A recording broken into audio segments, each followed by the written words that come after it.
Oh, it's fine? Okay. Good evening, everybody, and welcome. Hang on. Hang on. Wait, am I frozen? We've got a frozen Niptura over here. Over on the side, it's gonna be an interesting one. I mean, at least you got frozen in a good pose, right? So it's not gonna be the worst one. You could have had like one of those funny moments that we've seen with Max in in, Yeah. in events, right? When he Oof. freezes at very inappropriate times. But yes, let's hand it back to you, Yes, Niptura. indeed.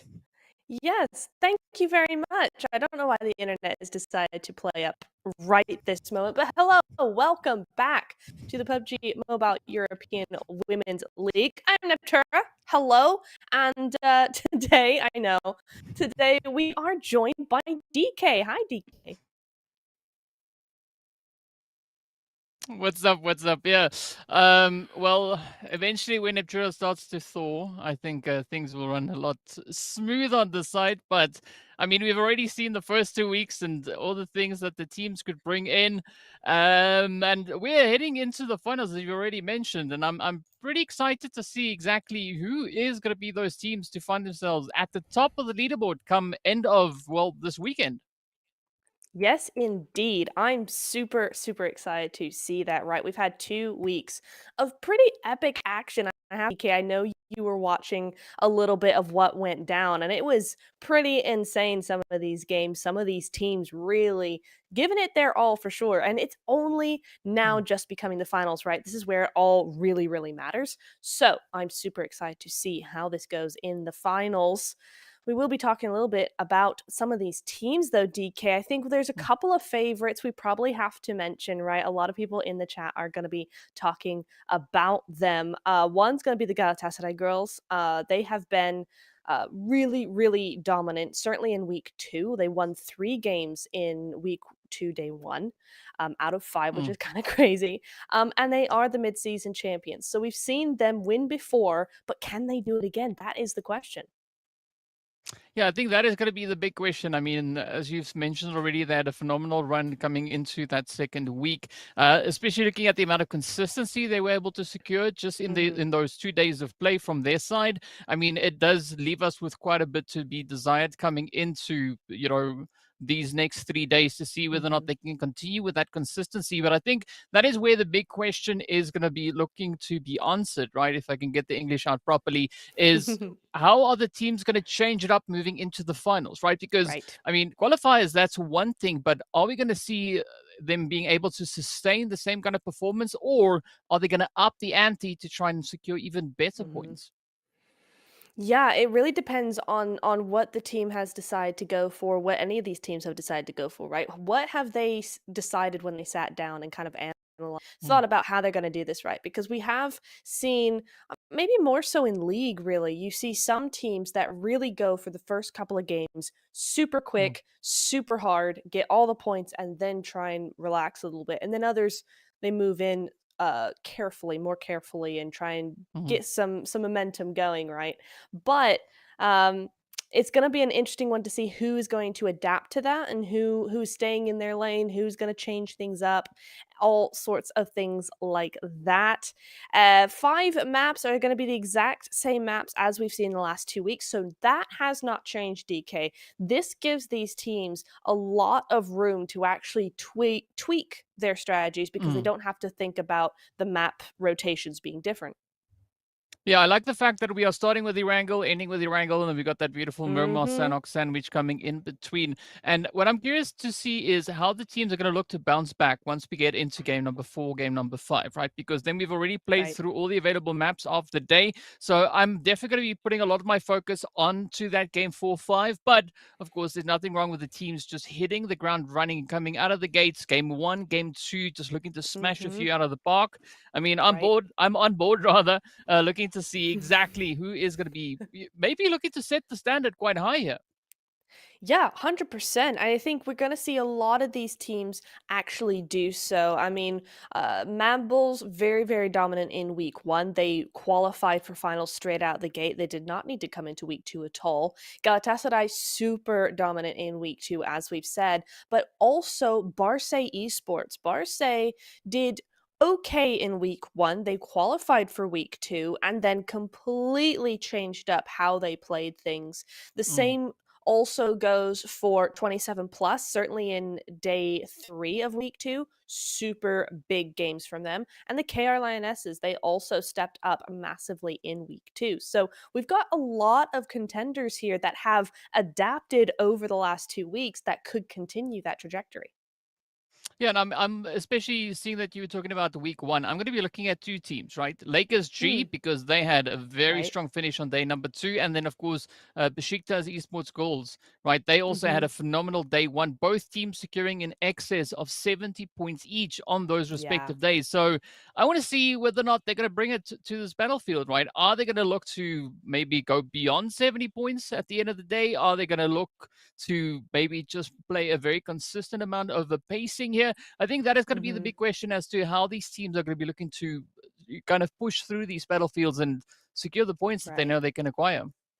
Right, absolutely. Yeah, it's going to be it's there's a lot of questions up in the air at the moment, DK. But also everybody in chat, if you got questions, or you want to answer our questions, who do you think is going to win the first game? Who do you think is going to come out on top over the next 3 days? We will be watching, so shout out your support in the chat.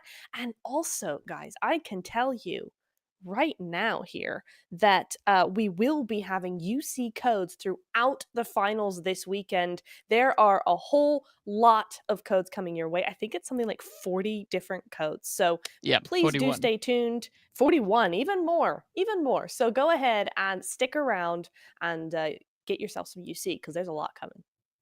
Yeah, I mean, what it's like 30K you see in Yeah, total, so that 30K. is going to Mm-hmm. be a heavy helping with regards to Huge. that you see. So be sure to have your redeem page open. Once you see the Mm-hmm. card and everything pop on screen, you can just auto complete the rest, and then it's easy from Mm-hmm. there. And well, if you're the first one, you could be walking away with that UC. But now speaking about UC, right? Of course, we Yeah. know that there's quite a bit on the line. Right, these teams, Yes. they've been just grinding it out over the past, 2 weeks, as we've already mentioned.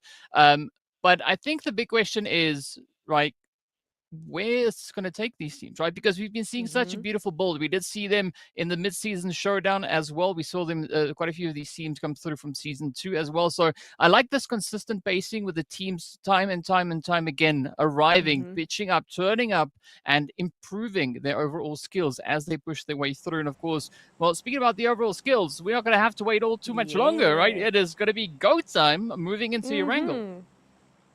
It sure is. I'm super excited to get started here. All the questions, all the thoughts we've been putting into this so far. We are looking for the answers in day number 1, game number 1. I have to tell you, DK, these zones, particularly in week 2, were not nice to any of the girls. They really put them tough times. So hopefully, it's gonna be a little bit better for them, but at the same time, DK, you know how much I love having, a really toxic zone because it's just so much fun to watch, Mm. man. Yeah, I mean, it's a lot of fun to watch, not so much fun to play in. I'm pretty sure there is maybe one or two individuals out there in the world, right, in and amongst the how Mhm. many ever billions that we do have, that is actually quite happy with the toxic zone. But now, Right. well, we're going to have to wait and see just whether or not we are going to be experiencing any of that toxicity finding its way on through. A few interesting drop locations as well, as we can see a little bit of movement heading down towards that southern side. The western front, not surprisingly, actually getting quite a bit of attention here. Mm. That is really interesting, and it looks like they were all zone predicting and doing it correctly. Look at that zone rather, DK. That is a very Western zone indeed. I do like it. We saw it come through a couple of times, certainly in day 3, I think, of week 2. A lot of different, or both Orangles both had a Western zone. So this shouldn't be too much of an issue for these teams who have actually played in week 2, but it is interesting to note just how Western this actually is. Yeah, I mean, it's quite a bit of a shift, but I think the big question is going to be how the teams over on the eastern side are going to be looking to get themselves situated, right? As we can see, we've got Besiktas all the way over on towards that far side, holding on to a very comfortable position. I mean, there's nobody there to contest them, so you'd expect a very luscious looting session coming in from their end. But then, aside from them, we got QSA also looking to just find a bit of an approach and quite a wide spread coming out. But looking at the amount of teams that we have situated in and around them, I don't really see too much wrong with that position, at least not for now. Ooh, a little bit of buggy action. Little bit there, yeah. This is gonna be the Mad Bulls coming in here. Massive squad. If you've watched a few seasons of the Women's League, you'll know these names. It's a great roster coming in here for the third season, and I'm looking forward to seeing what they've got. Just getting those buggies at the moment. That's what they've got, DK. They got those vehicles. They've got that Western position, and they're going for a center spot here. This could be really, really good for them. Well, let's see whether or not the Mad Bulls rather. I was just about to give them wings, but then I realized, well, not yet. Let's not go that route just yet. But in the meanwhile, it's going to be Marseille also making their way through into the lovely Yasnaya. I like the spread though. I mean, some good choices coming here with the loot locations, right? Good distribution of loot. It is going to be a little bit of work to get themselves all the way back into zone. As we can see, they are just about 2 kilometers away from zone. So I want to see how these rotations are going to come in once that blue zone starts nipping at their heels. Yeah, hopefully they're not going to leave this too long, right? That's one of the main things that we see a lot. And yes, you can have that strategy either way, right? Either it's a super early rotation or a super late one, but I don't know. It seems a little iffy. You've got a lot of ground to cover. I'd much prefer to get out of Dodge as soon as possible, especially when you're looting a place like Los Leones. Whoa, getting ahead of myself there.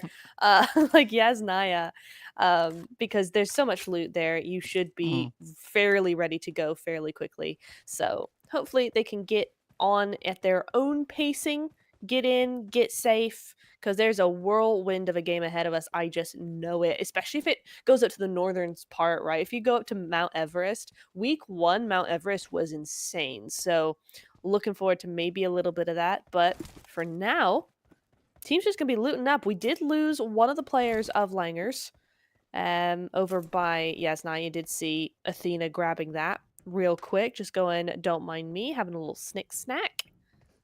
But that's about it for now. Yeah, I mean, nothing wrong with a little bit of a snack while we wait to see where exactly all the action is going to unfold. In the meanwhile, is going to be Langers also just looking to get themselves into some kind of a position here. Again, it's going to be an interesting rotation as these teams start to trickle on through, moving closer and closer further into that zone. I like the setup coming in here as well. We do see STE just up ahead, right stalwart. Now, this could be a beautiful opening play coming through here for Polya.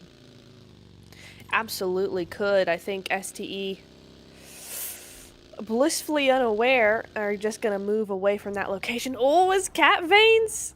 Oh dear, just moving in. The Lioness is just going to be coming through here. Excuse me, don't mind me. Excuse me. And Logica going to feel the effects of that.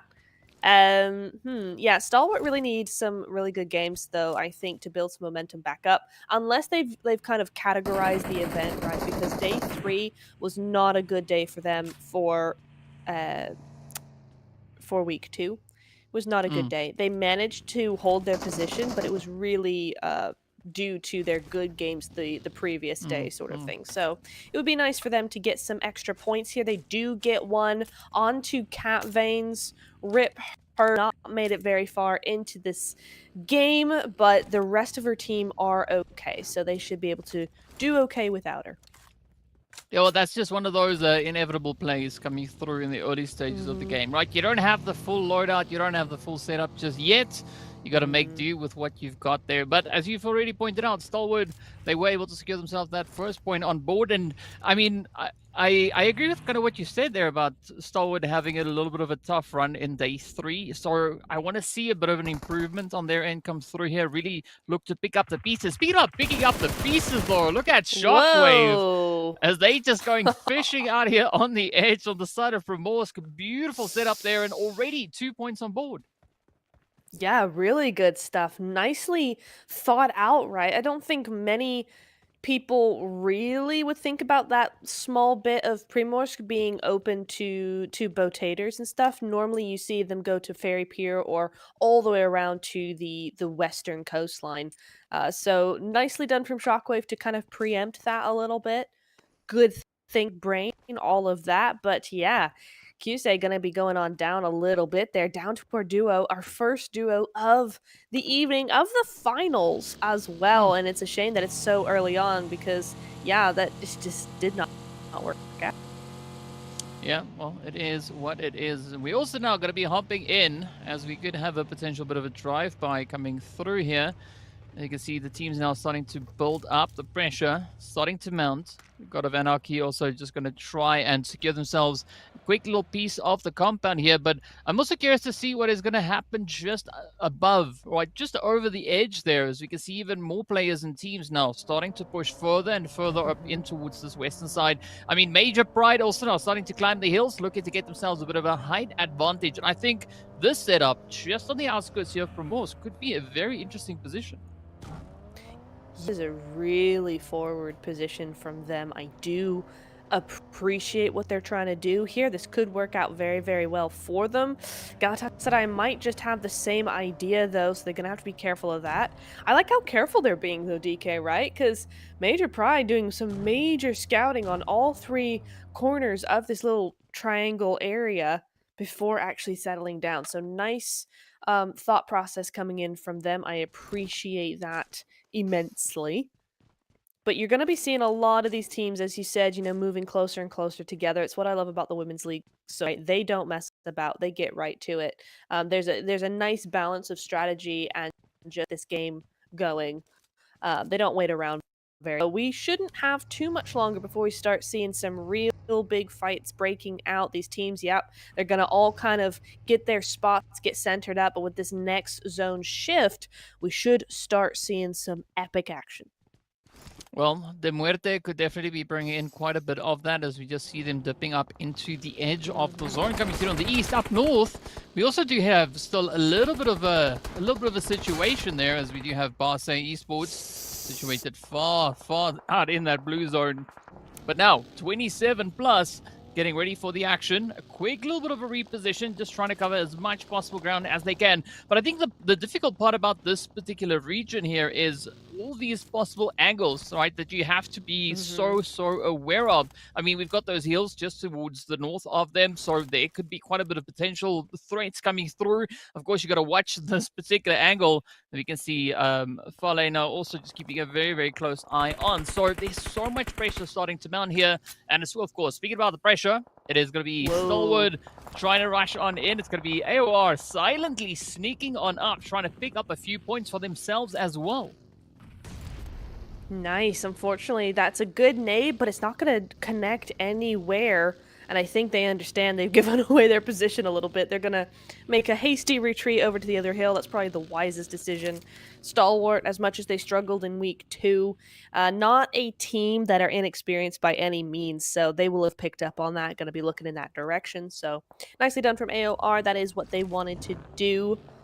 But there's a lot of teams actually bunching up here. 27 plus taking the fall for just an innocent moving through here. As we get to our first UC code, DK, it's on screen. 300 UC for all y'all to have. If you missed it, you gotta pause the video, go back a little bit, and go grab that code. It's a first come, first serve, and it's only one use, so be quick with it. Yep, fastest fingers first will get your hands in the cookie jar. Exactly. And maybe even the honeypot. I mean, whichever one you want to call it, that is what it is. Some pretty nice treats coming through on that one. Speaking about treats, though, I'm curious as to whether or not AOR silently are going to be treating us to a little bit of that chaos and carnage. I mean, they've got a beautiful setup up on the ridge line. You can see the great vantage point, so much visibility. But it seems like all the other teams are, in fact, looking to play a serious case of hide and seek. Right? We can see the approaches coming through from the north, from the west, and even a few potential threats just lingering over on towards that southern side. They are indeed. And Stalwart seem pretty happy with their location here. It's a pretty good one to have. My problem with this kind of location, though, is it's really only beneficial for this northern side. You can see the amount of scope they have on the surrounding area, but you start looking over towards the hill on the south side, it's very easy to get snuck up on. So while the Stalwart girls are able to have this control, they really need to have a good claim on it before things get too hairy. Yeah, well, speaking about Harry, Barca, they are finding themselves in a very comfortable position here. I mean, not a lot to be too concerned about at this point. In fact, they can actually look to be the nuisance to a lot of the teams situated towards that southern side. Galatasaray, one of those teams that performed exceptionally well in the previous week, not sitting with any points on the board just yet. So I'm curious as to when they are going to decide to start popping off, securing those additional points. And of course, speaking about points, there's even more UC up on Whoa. screen. 600 UC up for grabs. So be sure to get your hands on those. We've already seen 300. Now we've doubled that, going all the way to 600. And, well, there's still a lot more to come. Nice. Good stuff right off the bat. Good timing on those codes as well, just as we're getting ready for this action, because you don't want to miss any of it. Faleka just T-posing over there, NPCing it in a corner for a second, because she does not want to give that angle. Athena's right on that. With a mini, you know she's brutal with that. It's gotta be, right? A mini in the hands of Athena? Cheese. So, I don't blame Faleka. She's gonna be just chilling up there for a little hot minute, as we have only 12 more seconds until stage 2 closes up and we see the next zone. So, let's see where it's gonna be going. I vote south. DK, what about you? West. It's going to go even further onto that western side, of course. Well, we'll Okay. find out now as the zone has shifted up. But Athena, not done just yet. I want to see that mini connect, right? You got the H Yes, scope, you got the please. suppressor on. That is exactly the way that you are supposed to lock and load it with that mini. And speaking about lock and load, we are going to be jumping straight on towards Lakers G, one of those top performing teams coming through back in week number 1. But are we going to have Futaba be able to stand up so far? Very big, devastating blows getting dealt into the side of them. But fortunately, their lone teammate now going to try and pick up the last few pieces. Yeah, nicely done by the Lakers there with that off angle, but it's just not going to be enough. De Muerte taking over that area, and it goes east, southeast. So not any of us, to be honest, DK. I don't think we predicted that well. But the Lakers did a good job. De Muerte did it better, and Shockwave may actually try and do something here, but actually, nope, they're not. They're going to go straight into that center position. Possibly they thought about it, and then the zone moved in, and so they thought the better of it, which is fine. They're hoping for that position. They played really, really well in week 2. Had some ups and downs, but overall a good finish for them. So hopefully they're going to play it a little bit safer and more strategic. Well, we'll find out pretty soon. I was also looking over on towards the western side of the current zone, right? Not here where Stalwart is, but back in the zone. Speaking of back in the zone, we're back with more UC. We've now added even more to the lots. As you can see, it's now 1,800 UC up on screen. I mean, these numbers, they just keep on climbing, right? We had 300, 600, and then we hit it with a beautiful 1,800. But what I was trying to say is I was looking at Mad Bulls, and of course, there was another squad with them. Right, now it makes up for beautiful M&M, right? Major Pride, Mad Bulls, we have them over on to the west. I want to see if there's a fight that is going to be brewing on that end. But in the meanwhile, it's going to be 27 plus G. Now getting right down to business. Beautiful strafing. First play is done. Jeez. Ooh! Wow. Yeah, that was quick from Athena. Good job there. But also Valeka getting that one knock, right? And it's something we keep seeing. They keep entering one by one and just giving these opportunities. And maybe they like the thrill of the near escape, you know, I don't know, but Athena cleaning that up. And it's just going to be XQ here for this this first Orangle, the last few phases of this Orangle. The Lakers did go out in the midst of that, 1 point going to them, so an early finish for the Lakers. But Mad Bulls, the zone has centered up directly on them, basically, so this should be an interesting next couple of minutes. I mean, M&M, right? If you like your M&Ms, this is the place to get Mm-hmm. it. It's going to be the Mad Bulls and Major Pride. Now, looking to get a little bit of something happening here. I like this position coming through from the Mad Bulls. I mean, yes, I do have a little bit of a blind side up on that hill where we do have the Major Pride position. But I'm curious as to how these two teams are going to be looking to play it out. Meanwhile, God of Anarchy also now just looking to lock down a little bit of something here. As we can see off in the distance, we're going to have a few of those rotations now starting to pull on through. But again, right, Mm-hmm. such a challenging zone to work your way through. We still have so many teams available. Mm-hmm. We sure do. The zone goes to the M&Ms again, DK. This should be interesting. Galatasaray gonna be moving in as well, probably clashing with Shockwave here on the northern side. Besiktas as well, gonna be one to watch. They're way on that eastern side right now. And they're trying to come in on to that southern side on De Muerte, which they don't know is there. So this could be an interesting one as well. Well, up comes silently now as they try to defend their position. We still have a little bit of that contention going on here, and I'm curious to see how Barce are going to be looking to get themselves back into safety, right? They now currently right there up on the edge of the blue. Speaking about blue, well, we blew through even more UC as 300 UC now makes its way on end. Be sure to get your hands on all these codes. We've seen 4, and well, we're still going to see many, many more. Speaking about many more, Shockwave now going to be looking to find even more points. Dear oh dear, just got caught there. Shockwave going straight down to the south side, so they managed to escape Galatasaray at least for a little bit, but they've moved straight into the Lionesses, and the Lionesses were so ready for this. Wow, right into Lisa there. Tori gonna be trying to get a little bit of a backstab angle here, but a lot more teams have decided that they want in on this action, so it's gonna be a really hard time for Shockwave to do anything here. Tori just gonna have to smoke herself up, do something. She did get that first knock there onto the Lionesses, so for now, she at least has some time to heal up. Well, let's see whether or not that healing is going to come through, maybe come in clutch. Speaking of a clutch, though, Anissa also going to be trying to just clutch onto this tree as, ooh, we do see yet another team now getting eliminated. But comes a very aggressive spray, though.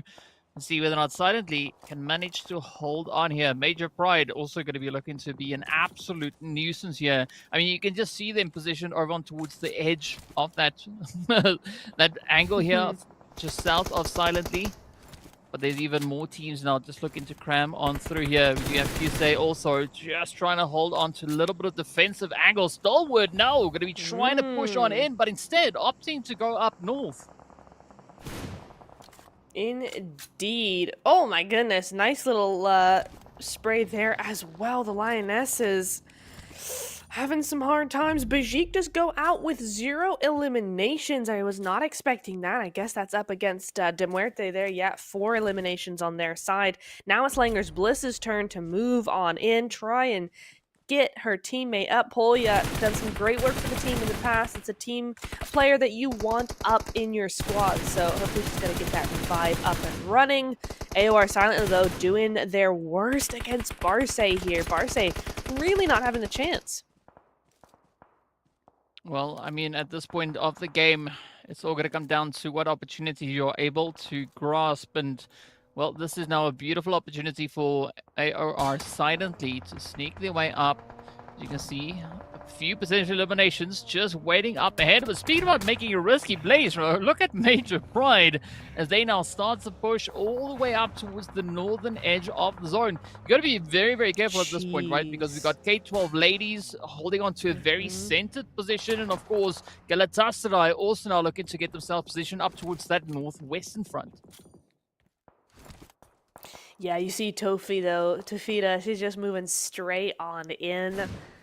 Good momentum coming in from them. Good reactability as well. God of Anarchy very much on the south side. They're gonna have a hard time here, but yeah, that was a very easy night now. I mean, Athena is doing all this work for her team. Barce got a lot to thank her for at the minute. She really is carrying them. She may not get into zone right now. It's a huge ask considering 15 seconds, 200 meters to go, but it sure is looking good anyway. Well, so far the aggression is not going to stop anytime soon, but now this is the opportunity for Team like God of Anarchy to try and secure their angles here. I mean, I like this position that they're trying to move in from. Again, a very difficult zone to really secure for yourself at this point of the match. We still have 11 teams left, and well, now it's going to be Logica and the rest of KR Lionesses now feeling the heat. As Kamikaze starts to pop off already, the first vehicle explosion, as well as that knock, Jeez. and the confirmation could be following very quickly after that. That's insane. The Langers do go out there. Cusay with that DBS doing some damage.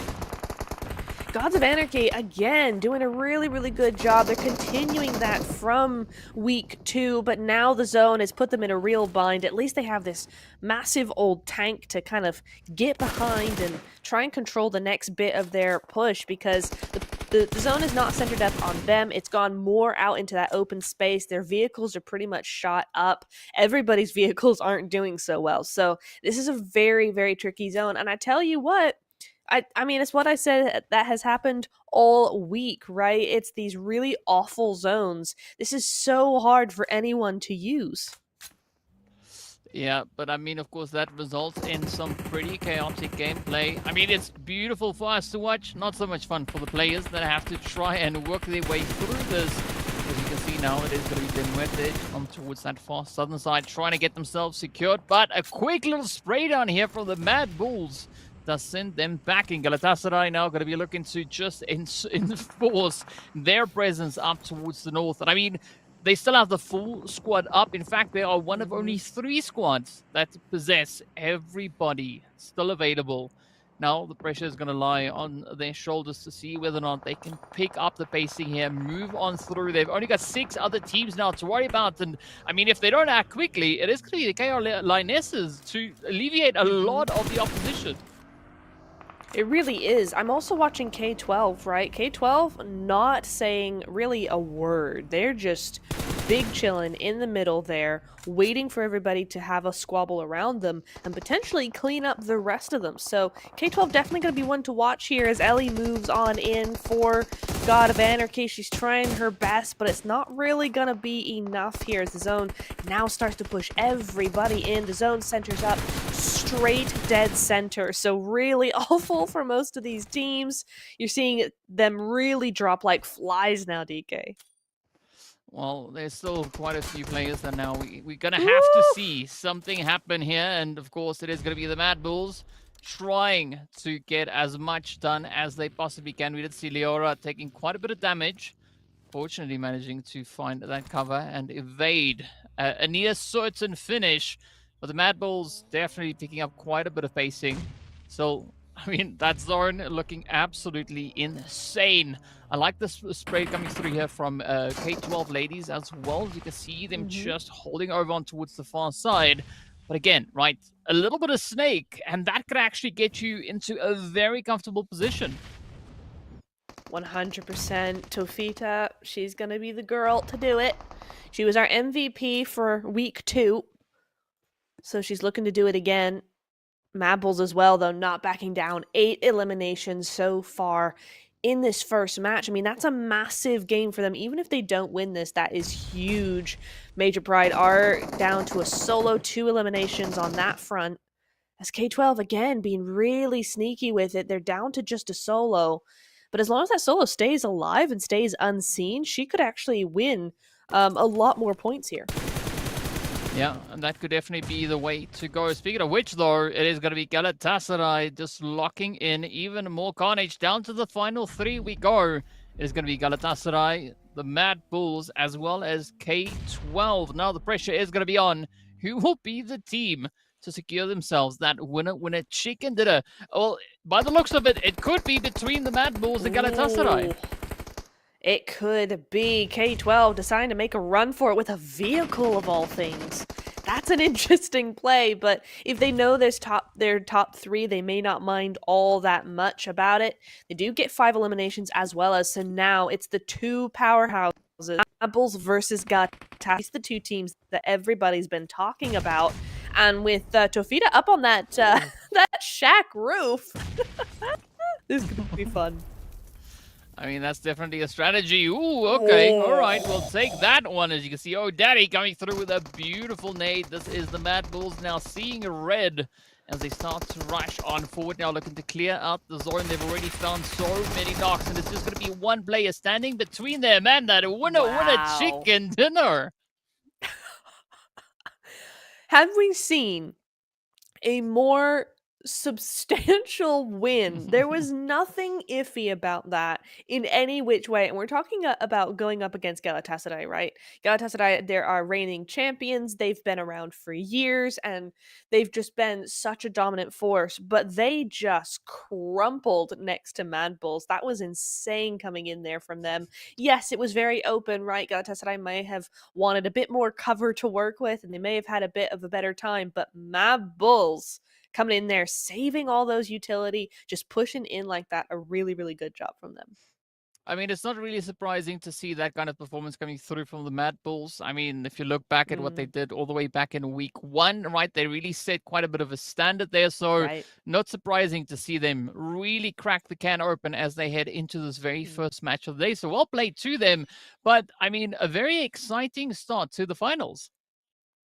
Yes, super exciting. I'm super excited for this. We've seen a lot of teams get a lot of points. That's what you like to see, right? These girls generally don't go out or don't win with less than, sort of 7 eliminations. So it's always a lot of points going to these teams. I will be interested to see who lost out though in that match, right? Because generally it's very few teams who get 0 points, but I think we did see a couple of them down towards the end. So it will be an interesting thing to kind of watch. It might have a bit of a surprise coming in there as well. 27 plus, for instance, I think only got maybe 1 or 2 points. So not the hugest start for them, but we have 3 days. I'm sure it'll be fine. I mean, well, we've seen quite a few surprising performances coming in here. I mean, KR Mm, Lionesses also securing themselves a very decent helping of those eliminations coming through. So, quite a few teams hitting the ground running, getting quite aggressive, yeah. as we love to see. But as you've mentioned, it's going to come down to those points, right? At least to establish kind of Hmm. what the positioning is after this very first match. And I think that'll also Hmm. help the teams determine exactly how much work they need to do coming into the following matches. But of course, we can't forget about what the Mad Bulls did, right? 13 Yeah. eliminations, along with that beautiful winner with a chicken dinner for a very, very comfortable Goodness. 23 points. Goodness me. Yeah, that's a really nice start to their day for sure. I don't think we're going to see that be a huge gap coming into game number 2. I think Galatasaray had similar points coming in there, but surely is going to be a big number coming in for game number 1, right? That's pretty large. So, good for them. We'll see how they go in Miramar. But the one thing I think we can probably guarantee that we have in store is very close points, right? We've got a lot Mm. of teams that are all as good as each other.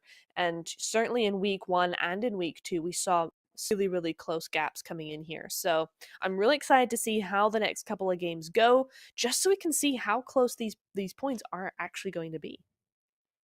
Yeah, I think we are going to be in for quite a bit of a ride here, as you've rightly said. There are so many teams here that are very evenly matched. And I think that makes it quite interesting as to how they actually play it out moving through this. But Hmm. of course, looking at our beautiful match summary here as well, we can see a bucket load of eliminations being delivered all the way through 251 nades being utilized. I mean, respect to that, right?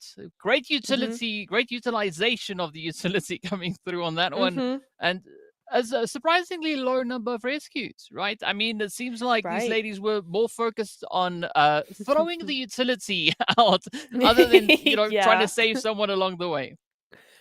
It's true, right? I think also that's coming into having quite a few splits coming in there as well. You saw a lot of teams having that 2-2 or the 1-1-1 even, those closer splits, but still too far to really get them up, etc. So, some interesting dynamics coming into this, but you're right. Yeah, only 9 revives. Nature though, she's going to be in here. She's going to be our MVP for game number 1. 797 damage and 4 eliminations eliminations. So some really good stuff coming in there. But a DK, she's stealing because she's only got 2 knocks for those 4 eliminations. So she's been looking where she's she's been sticking her nose into other people's business. No, we'll just say that, nature was playing a very attentive game, right? Clean up aisle That's 4, it. got it. Pop, pop, pop. Picking up those Yeah. eliminations. But speaking of picking up eliminations, though, we got to take a look at the other ladies that also secured a Yeah. decent helping of damage. I mean, as we can see, Athena coming through with 603 damage. I mean, that is looking pretty comfortable on that one. Yeah. And we've got even more representation of the Mad Bulls up here as well, right? We got Leora Jeez. also coming through with a decent serving alongside her teammate. Mhm. Yeah, and Amaya as well. So big representation coming in there for them.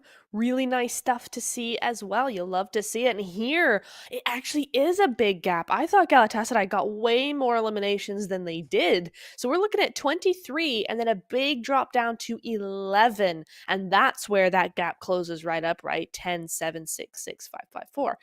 But 23 to 11, a decent head start coming into this next game. I mean, Mad Bulls would really have to have a horrible next game for this gap to really go away. I mean, we've seen this happen time and time again, right? Team coming out of the gate with a very strong match, and then the Mhm. following match, things don't necessarily always That go is according true. to plan. So, I mean, there could be an opportunity for a few other teams now to step up to the plate and maybe secure themselves a very strong serving of points. But speaking of points, everybody has points on board aside from Besiktas Black, who were only able to secure themselves a lovely donut. I mean, it's fine. Donuts are nice, right? But with Mhm. moderation, right? So you got to be very Yes. careful as to how many donuts you go for because, you know, uh, yeah, Mhm. it's well Yeah. rounded, but I don't think it's going to be all too good for you. I mean, I want to see what the teams are going to be able to do once we get into the desert. Yeah. 100%. Yeah, I want donuts now. Thanks for that, DK. Thanks. Yeah, I was surprised that Besiktas got no points for that because they were playing the late game, right? Late Mm. rotation, wraparound rotation. They were not just going straight in and seeing what they could do. They were really playing it carefully, but it just did not work out for them, which is unfortunate. But that's a wrangle over, done and dusted.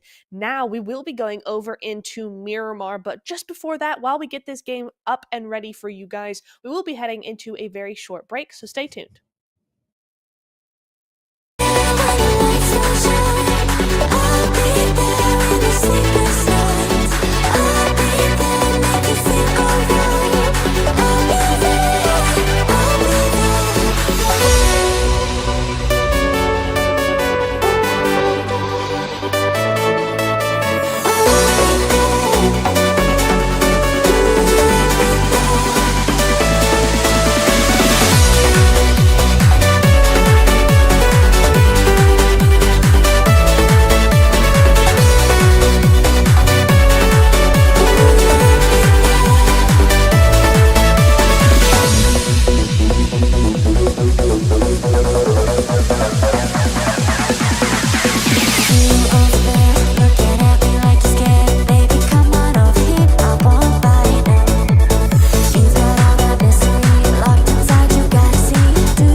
Welcome back, everybody. I wasn't changing a darn thing. You didn't see anything. Anyway, hello, welcome back. We have had an epic game, haven't we? A wrangle was awesome, but now we're heading over onto Miramar. DK, how is that going to be different from a wrangle? Well, for one, the spelling is a little bit different. One, right? The first one starts with the E. The second one starts with the M. Erangel already. Sorry, it's Aaron Gale, right? Let me say it the proper way.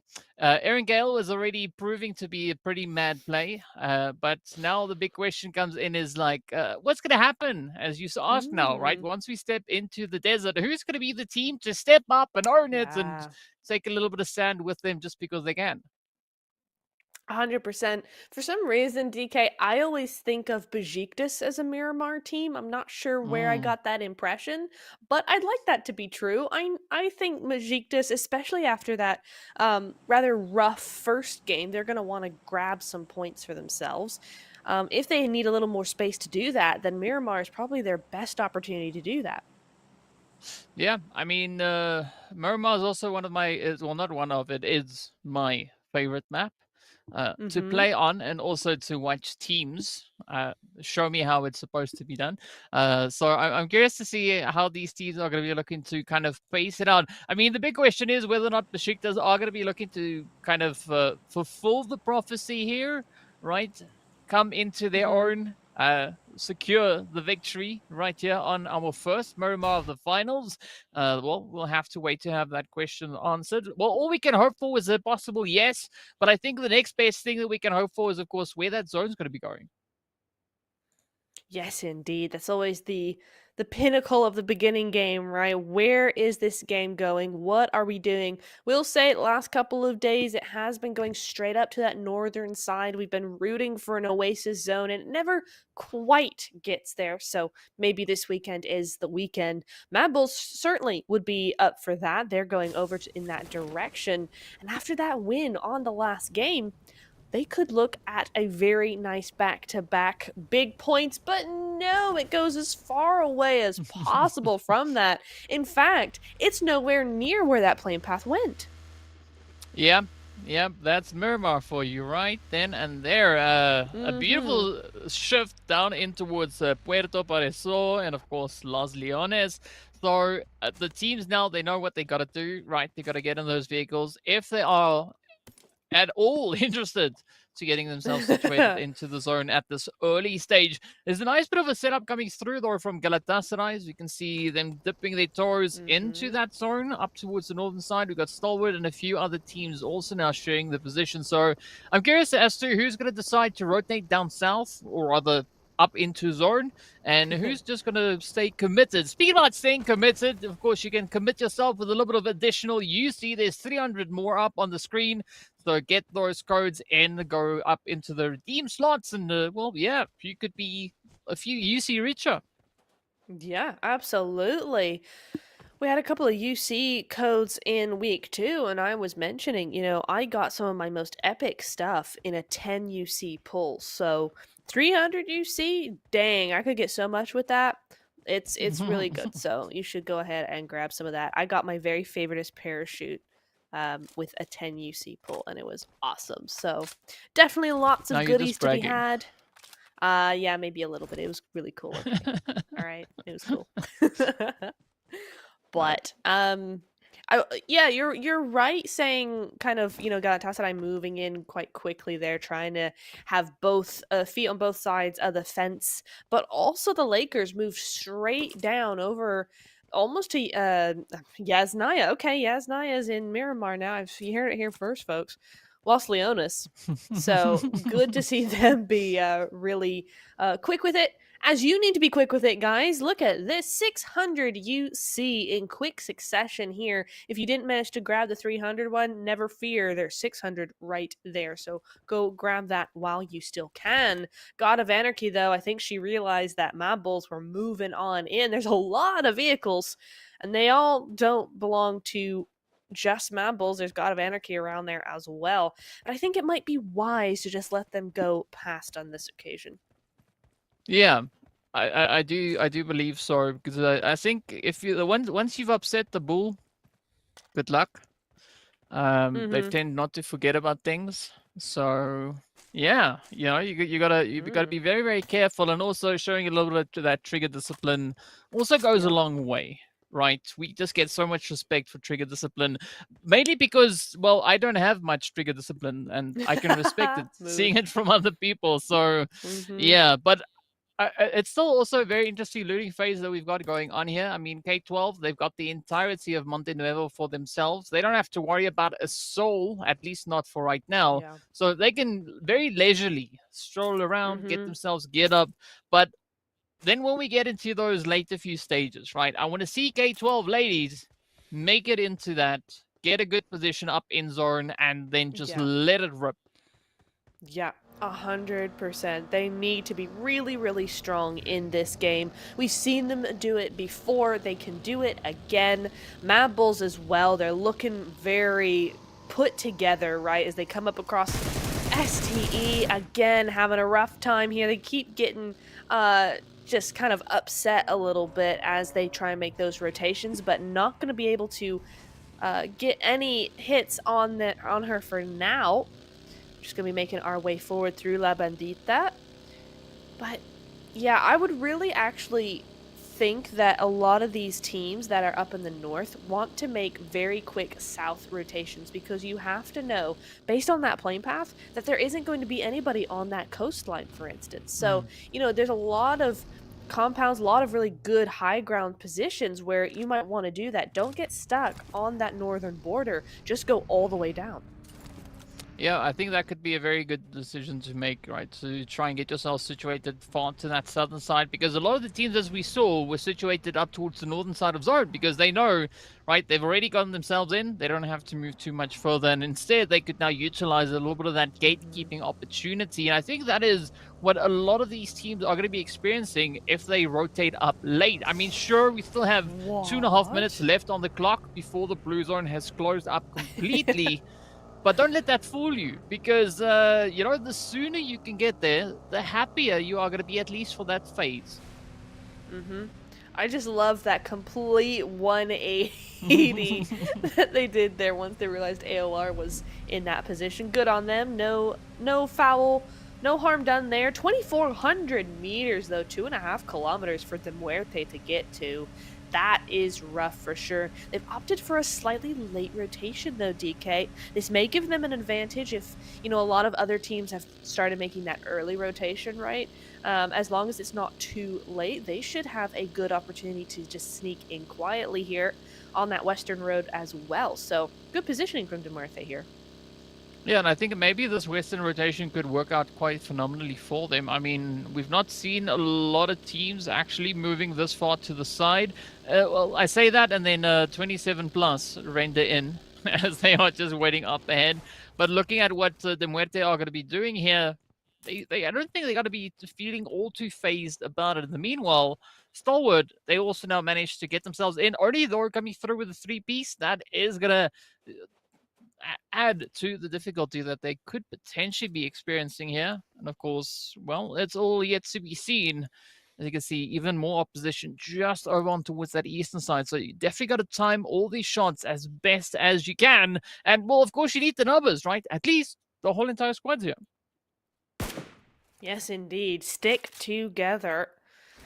Yeah, this is a really good spot. This is one of the best compounds for competitive Miramar in the map, to be honest. That's a really, really strong position. If they can hold it, then they're good to go. But we've got a fight out in the open here, out in that blue zone as Barce Athena, their MVP for last game, going down early here.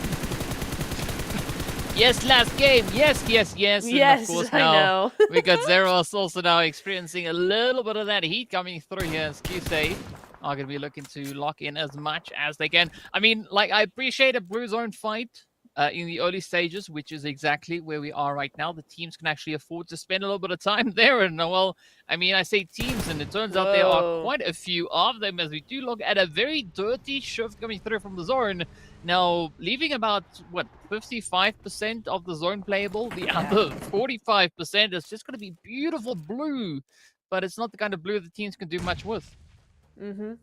Yeah, not at all, unless y'all want to get out on boats and start rowing, because I think those islands might still be in play there. But again, you see, was it... Oh, it was Major Pride, wasn't it? Right down on that southern coastline. So a strong position from them. It gets very tricky down to that particular coastline. There's a lot of nooks and crannies you can hide in, so things get messy very quickly down on that side of the coast, but we'll see how these girls can navigate it as QZ Purple, she's going to navigate Barce right now.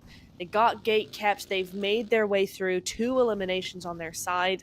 They might actually be looking for a third here. Yes, they are. Zeros makes quick getaway, but is it going to be enough? That 3 times M4 awfully deadly. It does. Ooh, look at this though. There's going to be even more pressure coming through here from Galatasaray. Ooh, as well as from AOR silently. As we do see a beautiful rush and clean up. First point on the board for them. That is 1 down. A long way to go. You got to watch out, right? The Mad Bulls, they might come back for a little bit of a play here, but an interesting position that we see these ladies currently situated in. Of course, speaking about interesting positions, we see one here for Galatasaray as well. Yeah, big 1-3 split here across a lot of ground, but could work in their favor. It's interesting how deceptively hard to defend those cliffs are, right? I mean, we've played them before, DK, and people sneak up on you pretty darn easily. So not an easy position, but one of the best as well if you can play it right. As Nirvana plays that 4-time Scar, right? There you go. LGS, 1 going down for them. Well, that now has a tune stuck in my head, but we won't go for that. Copyright and all. But it is going to be now onto the rest of the players now from the Langos Blizz to try and see if they can maybe find themselves a way to escape. But I like the setups that we have coming through here as well, right? I mean, so many opportunities at hand, and I definitely want to see just how exactly these plays are going to unfold. Speaking about plays, though, play your hand at a little bit of that UC. We just saw 600 UC on screen. So be sure to get your hands on that. Get the redeem page up and open. I believe it's on my desk, right? Yes. There we go. There you go. So open it up. Make sure everything is ready. You can enter your player ID and all that. And in advance, just wait for the code to pop in, and then you just go click, and then it's yours. In the meanwhile, speaking about what's yours, I mean, Lakers, they've now claimed this compound for themselves. They do have a little bit of a something up on towards that western hillside, but they don't seem to be all too phased.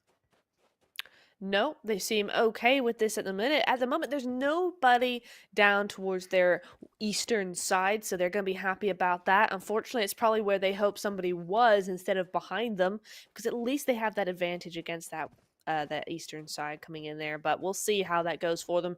At the moment, it is going to be a very quiet position, something that they probably are looking for, right? It's only stage 2. You don't want to get too busy too quickly, and that's going to be now the same for the Mad Bulls, right? They've lost one of their players. They've only got 1 elimination, so it's a fair trade, but not an advantageous one. So it looks like they're just going to kind of hole up on this compound down to the south coast side and just wait for that next zone. Well, speaking about holding on to the edges, it is going to be K12 we were talking about a little while ago, now feeling themselves in a little bit of that pressure. As you can see, the shots landing up on the vehicle. At least they are managing to utilize the terrain and get themselves the heck out of harm's way. But now this could be quite a bit of a wrap around to try and pick up their teammate. And I mean, in the meanwhile, the Muerte and the Mad Bulls could also now get into a little bit of an altercation. Yes, indeed. Let's see how this one goes, as we've lost quite a few players already, DK. No full teams just yet, but 57 players left standing at this point in time. So quite a few points here and there taken by various teams. But we're still looking for a few more as we look. Ooh, 27 plus. And K12, 27 plus just moving straight through them. 27, this is not the game that they were wanting so far. Can they come out of it? It's Faleka on her own here. Oh, I mean, I'm not quite sure on what happened here to 27. Maybe they were trying to get a little bit aggressive potentially, or maybe they were just trying to wrap their way on through back into the zone. So you see Misha sending out a beautiful bit of utility there. It does find quite a bit of damage, and that is it. 27 plus. Now, well, down to not as many players as they would have hoped to have at this point. Indeed. That is rough, as 27 plus now move into Besiktas as well. Oh my goodness me, it's back and forth for them in that elimination feed, as Besiktas do go down to just a duo, but it is going to be 27 plus who leave here early. And after last game, DK, that's not the game they needed.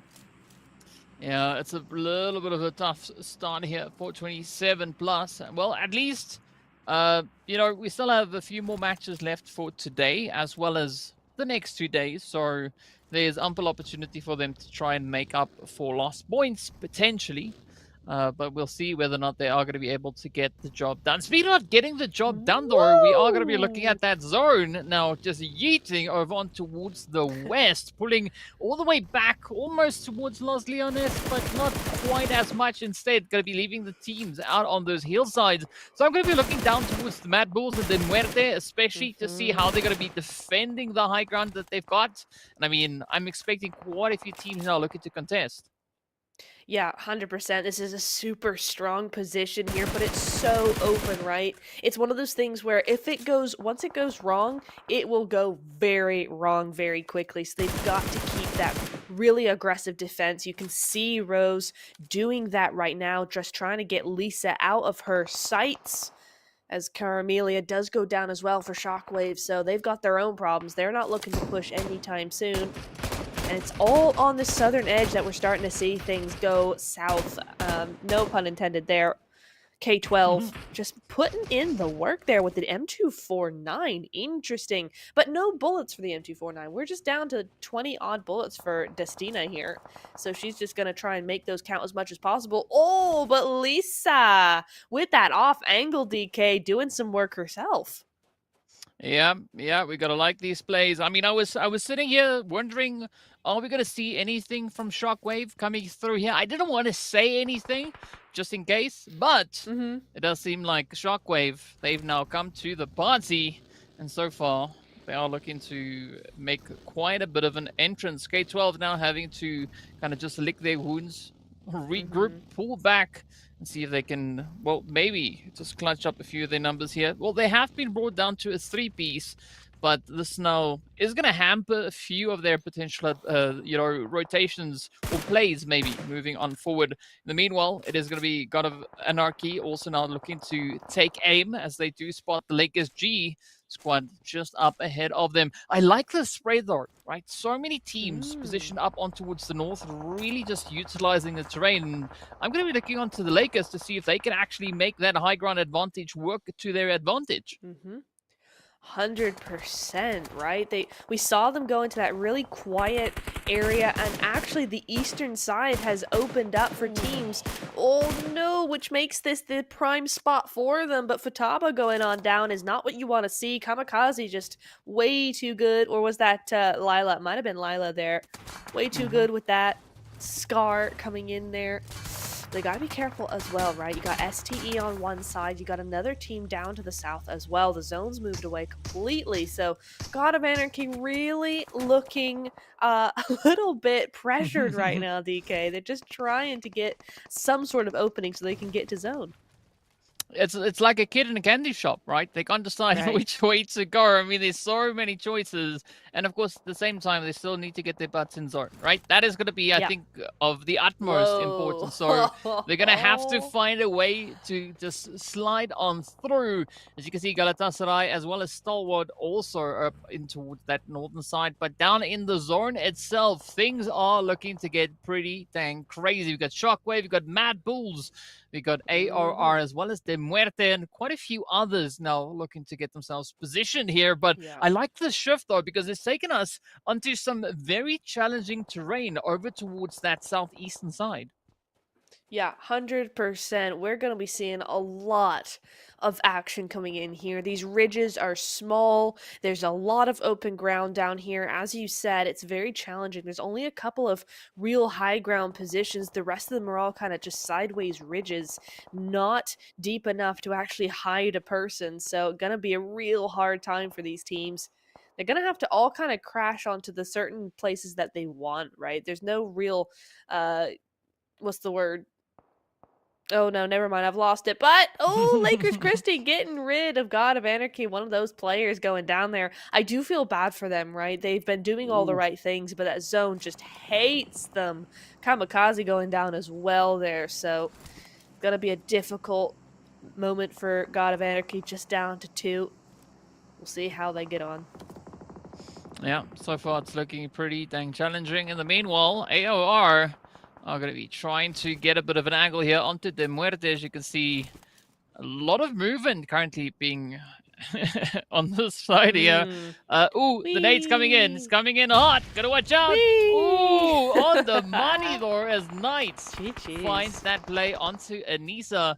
And this is now the opportunity for De Muerte to come through with a full-on send. And I'm expecting them to do exactly that. Even Lakers, they are just absolutely bombarding every one of these utilities. They sure are, aren't they? My goodness me. Hate Me's got no chance but to go down there. The Lionesses, again, you know, these are the ridges we're talking about. They're so hard to use. And the Lioness is unable to do it correctly, it seems. The Lakers just taking full advantage of that dip. And it looks kind of like their next opportunity is maybe against those Mad Bulls up in the corner there. But we'll see as we move down to the south side. QZ going up against Barze as well. We'll see. Barze is really good team, Barze. We'll see what they can do with this, because you're right, it's very hard. But Besiktas as well, now feeling it. Come on, let's see if Bliss is going to find any of that. Oh! Tries to get the spray, but will get denied. As we do have the shots now connecting on through. QZ still going to be looking to push on through. They've spotted STE. Barse finding themselves in an interesting angle here. That the ridge line definitely working out quite favorably for them, but the big problem is they got to get back into zone. There's quite a bit of ground still yet to be covered. As you can see, that blue zone is going to start closing up pretty dang soon as well. So the pressure is on. We've got a double drop up ahead as well. Not every day that we see that happening. But let's see whether or not AOR silently are going to be able to get themselves situated here. And I mean, we did see De Muerte causing quite a few problems for them. They are now left on a 3-piece. But how will they look to rotate? It's going to be a hard one. It's a difficult decision. There's teams everywhere. It's so open. You're going to have a really hard time making any sort of movement here. Akulka, oh, just see her head there. Tori with that shot. Great job from them. And Shockwave actually only one of the few full squads left up alive. I mean, that is becoming quite a challenging one to uphold at this point, as we still are left here with 13 teams. Letty also just going to be dipping, dodging, and diving through the utility. Let's see whether or not Bianca can find a little bit of a response. We do say goodbye to Stalwart, as they are going to be shipped out in 13th position. Up comes the vehicle. Oh, come on, lady. No! The quick responses here from Nature as they too will be fallen down. Now it's going to be Melcy, also taking quite a bit of a chunk out of that HP. We do say goodbye to Lakers as they are a team out in 12th position, but things are looking pretty difficult on the edges. And I mean, we still have 10 teams just strewn all over the place. Oh, don't we just? Oh my goodness. And they're all on the edges, right? Who is that team in the middle? Because it's the only one there. The Mabbles go out. Only 2 eliminations. The heat was too hot, DK. They could not keep it up. So now that leaves an opening, right? It leaves a spot for these teams to get that gap back. Galatasaray in particular. Major Pride, already 6 eliminations, as well as QZ as well. They're up to 5, so could go very well for them. I'm surprised Shockwave only have 1 elimination. Ooh. Yeah, I mean, that is quite an interesting number to see there, seeing that they've got 4 players up. But the team that you were curious about is going to be none other than the Shooters Black, holding on to a very comfortable angle here. I mean, look at this now. Kisei trying to recover a little bit of the position here. Oh, but unfortunately, they are not going to be able to withstand the aggression coming through from K12 Lady as they now secure themselves their 7th elimination. Wow. I mean, look at this. Misha on an absolute rampage, already sitting on 5 eliminations. We do say goodbye to De Muerte as they will also get shipped right out of here. We got Major Pride also just hanging in the wing. Still quite a bit of a response that we could see coming through. They are on 6 elims and they are still looking pretty healthy at this point. They sure are. The Lionesses do go out there. 0 eliminations, but a top 6 finish. Not bad at all. Besiktas do go out just like that. This is where these high grounds are going to be the thing to have as K12 get taken down to very, very low health by Rose there. She's going to be looking for that UMP 6 times spray, and she gets it. Oh my god, DK. We have a master at work here. But K12, they got to be really careful. They've got 8 eliminations. I mean, to be honest, top 4, 8 eliminations, they don't have to be mad if this is as far as they go, because I really don't see an opening for them here.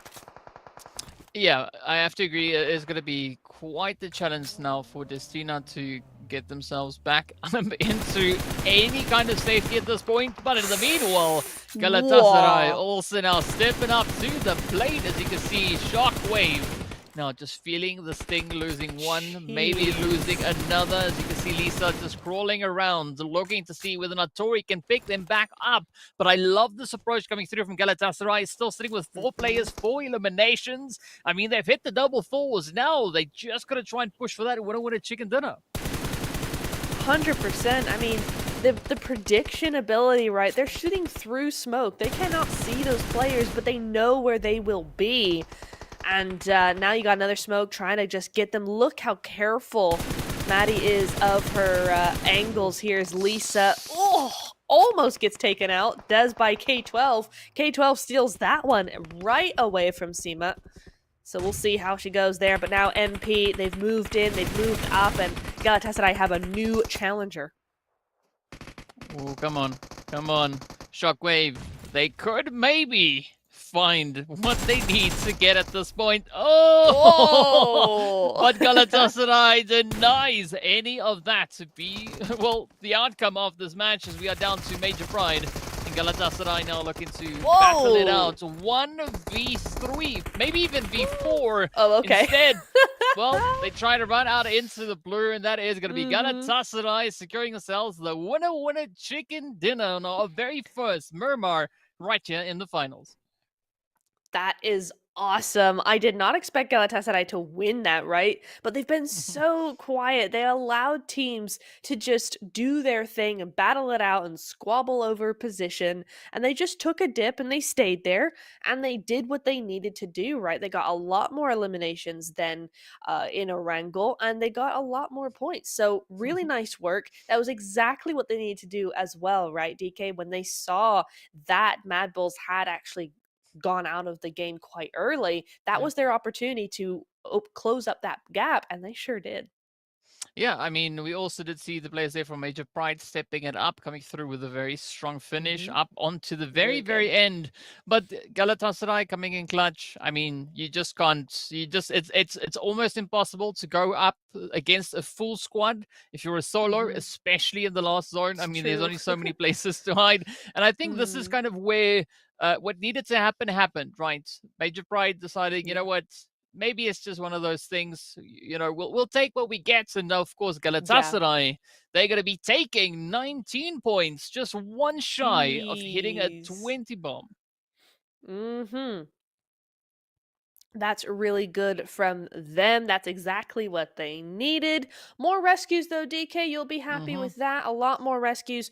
A lot of healing, though. Oh my goodness. 10K healing. That's unheard of over on Miramar. So, that's an interesting thing to see. Probably all those ridges coming into play, right? You had a lot more cover to kind of duck down and heal a little bit than Mm, usual.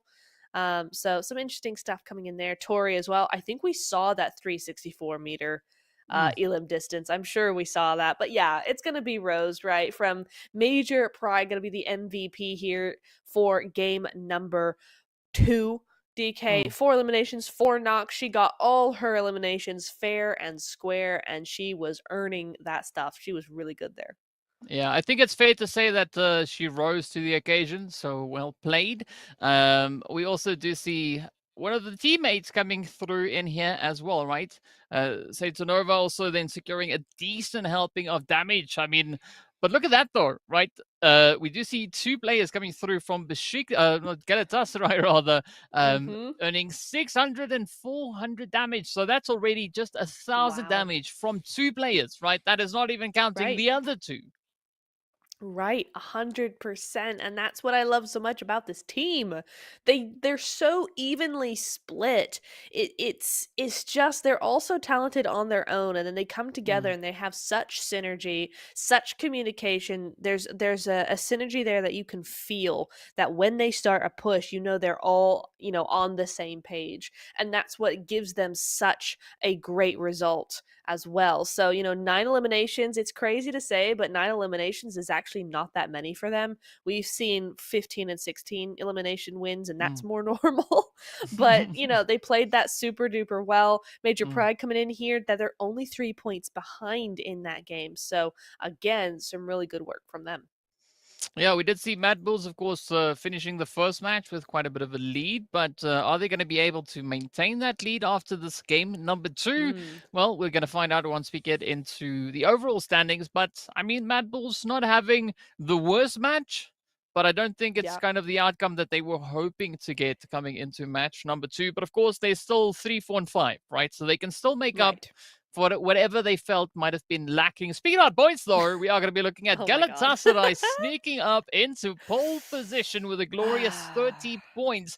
But again, this is where the consistency comes through, right? Galatasaray, they Right. got decent points in match number one. They got even Hmm. more points coming right into game number two, of course.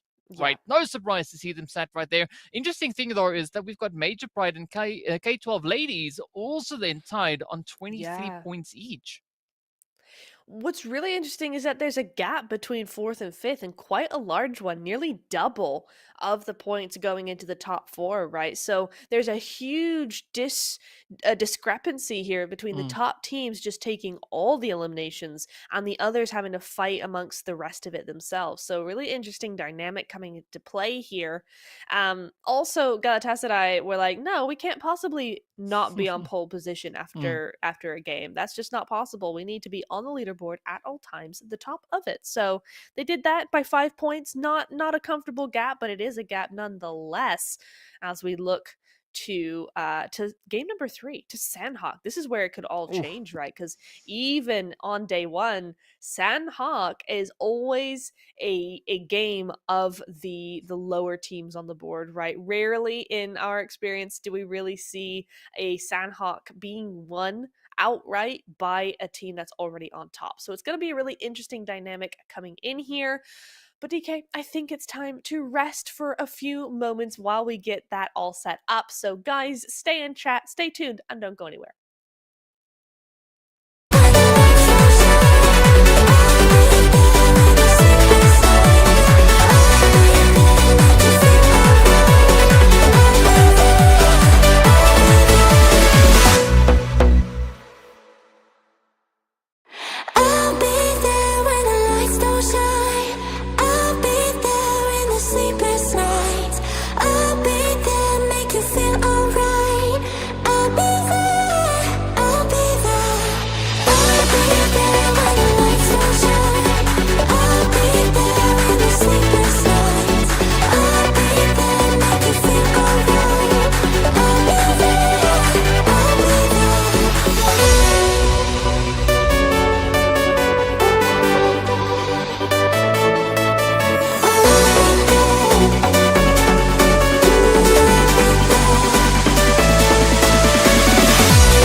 Welcome back, everybody. We are here, and it is time for my favorite map of the evening. It's gonna be Sanhok. Y'all know it already. DK, we are looking at some epic action if the last two games are anything to go by. Ooh, yeah, it is going to be a pretty hot and spicy bit of action that we are going to be stepping in. I mean, Sanhok, the perfect map for teams to get quite aggressive, maybe secure a few additional points that they might be wanting. So I'm curious to see just who exactly is going to be the one to step it up and bring in all the crazy spice that we can find. Yes, indeed. Oh, that playing path going real quick. Team's not messing about here. Let's see where it goes.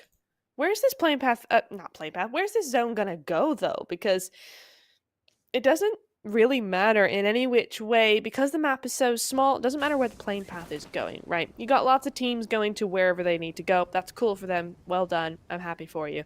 But that zone is going to be the big kicker. Once we're done, of course, with any hot drops that may be occurring, I see two right now. I see one in Painan and one in Kampong as well. So already hot and spicy action coming in here. Is the zone going to mess things up though?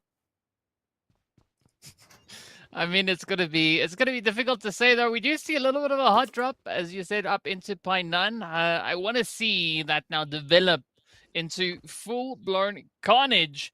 But speaking of which, though, we are going to be looking at that zone also now sitting very comfortably over on towards that southwestern side. Now, the teams, they know what they got to do at this point, right? They got to lock down, get ready for a pretty crazy show. And of course, I mean, one of the teams that is in need of some points, right, is going to be Langus Bliss. So I'm curious to see whether or not they can actually fend off the advances coming through here because I mean, God of Anarchy, they also going to be looking to get a little bit of something happening, but they're facing off against the side here of K12.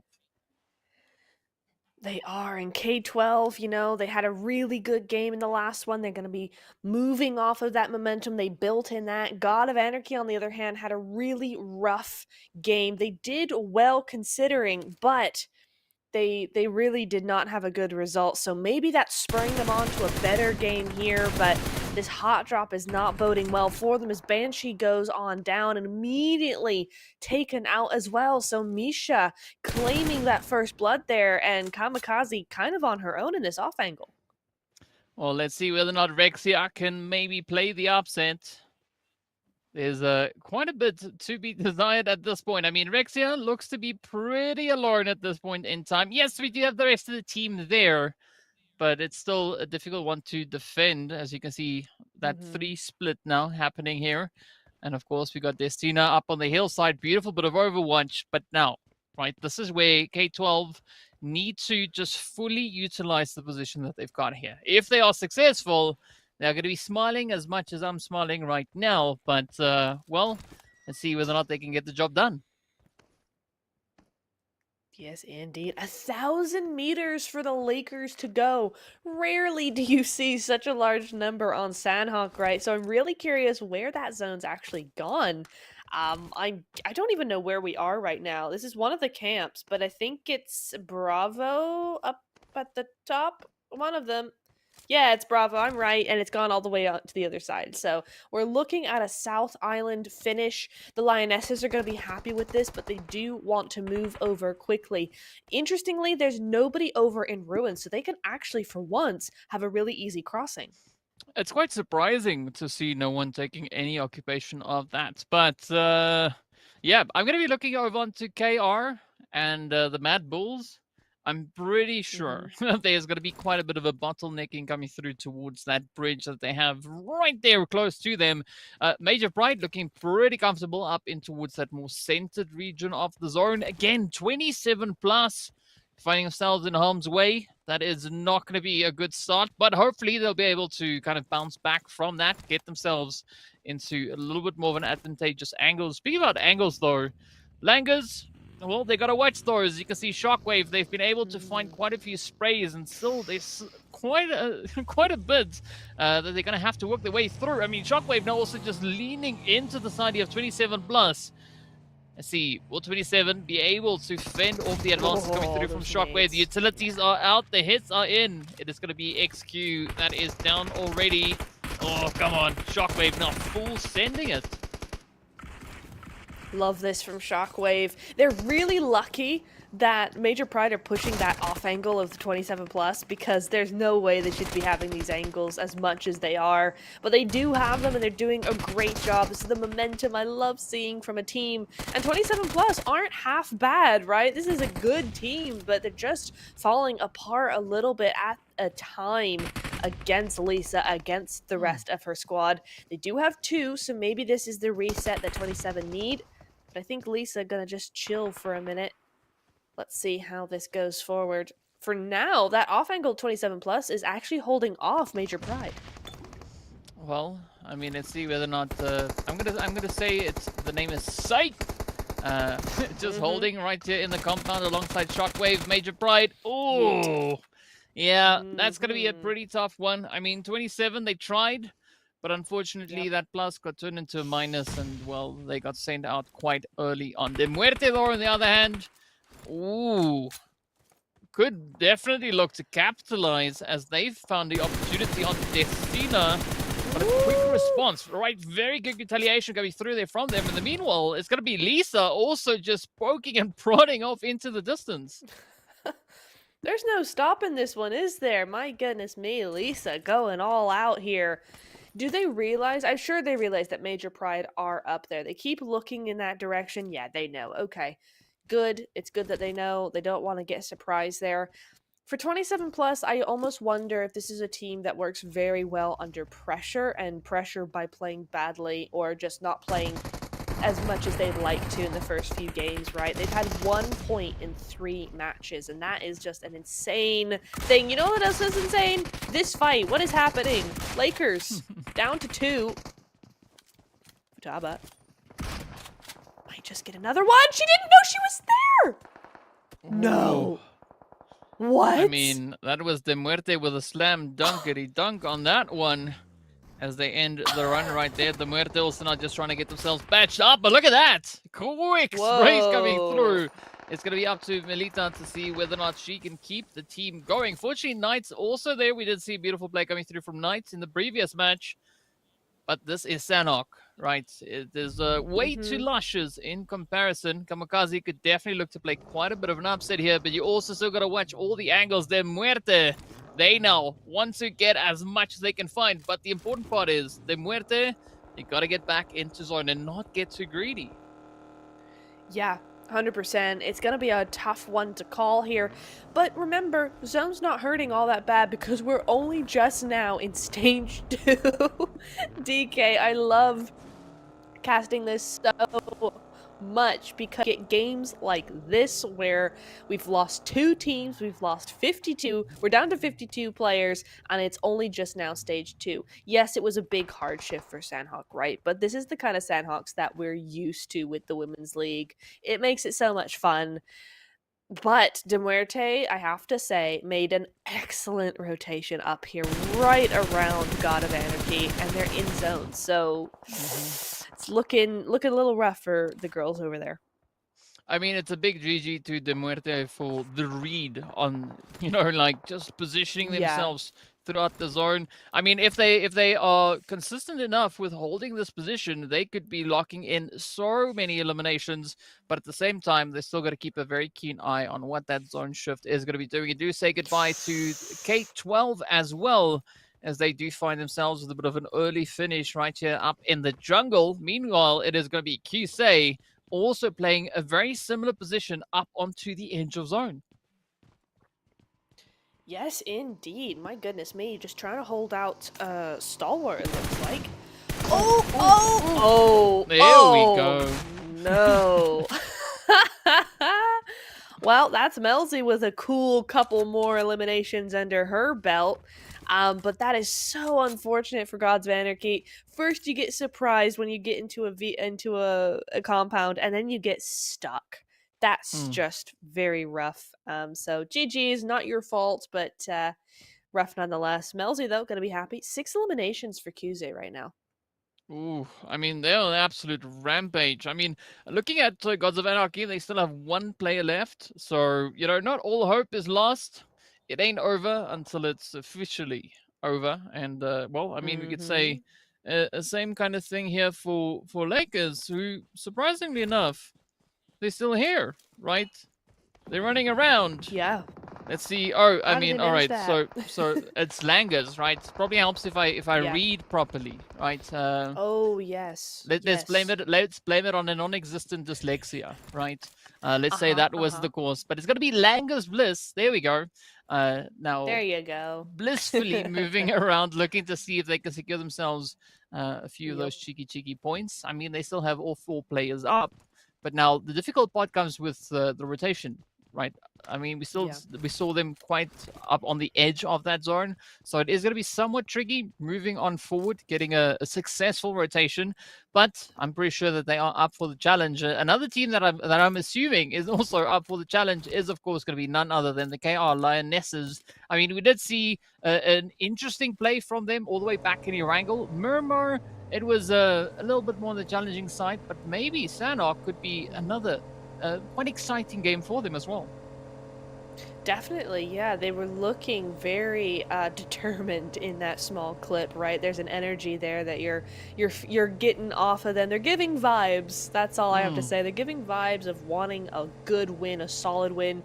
Kyuze with a very big rotation coming in here. They're all the way on the North Island. Remember, that zone has gone down to the very south side, right? Mm. So they're going all the way around there. So we'll see how that works out for them. Could be a good play. They're probably thinking that no one's going to be up there. They've all moved down to the south side. They may be right, but certainly the Lionesses are up there. So we'll see how that works out for them.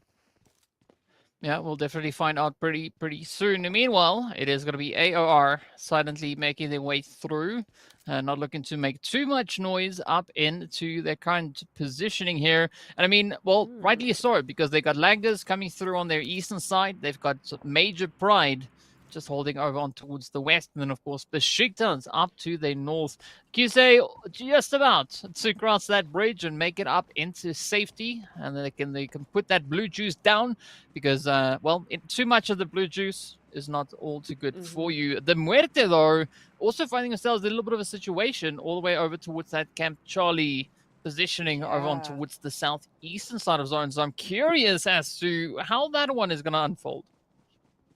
Yeah, because they've been there for quite a while, right? They've been gatekeeping God of Anarchy for a long time. Unfortunately for Kyuze, though, going back up to that north side, they've done what I thought they would do. They would think there's more of an opening onto that western side of ruins than there would be in the middle, which is technically probably right, but it's just not in this instance. You've got Galatasaray and I believe Barze there, so they've actually put themselves a little bit in the thick of it, so we'll see how they can get themselves out of that one. But for now, Galatasaray here, yeah, you can see them there. So it looks like Kyuze actually have a little bit of space for themselves. But Kyuze with 6 eliminations, I mean, it's not been a bad game for them so far. Yeah, I mean they've been doing pretty well.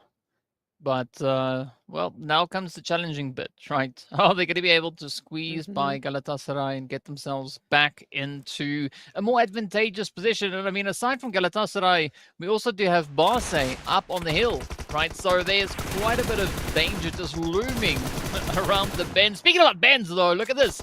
It's going to be Bliss, Langer's Bliss, getting right here, stuck in the Hmm. business with Stalwart. Is going to be one of their players now getting dropped on down. We do say goodbye to yet another team, as that is going to be the end of the players coming through there from Gods of Anarchy. But let's see whether or not Langer's Bliss can secure themselves these points. Stalwart also feeling a little bit of the pressure already. 2 players knocked, so this does swing the advantage ever so slightly in favor. But with that nade and those shots coming Ooh. through, it is looking pretty dang challenging at this point. Sure is. I mean, they were all focused on STE and rightly so, but now there's been a big backstab there by AOR, a great nade coming through there.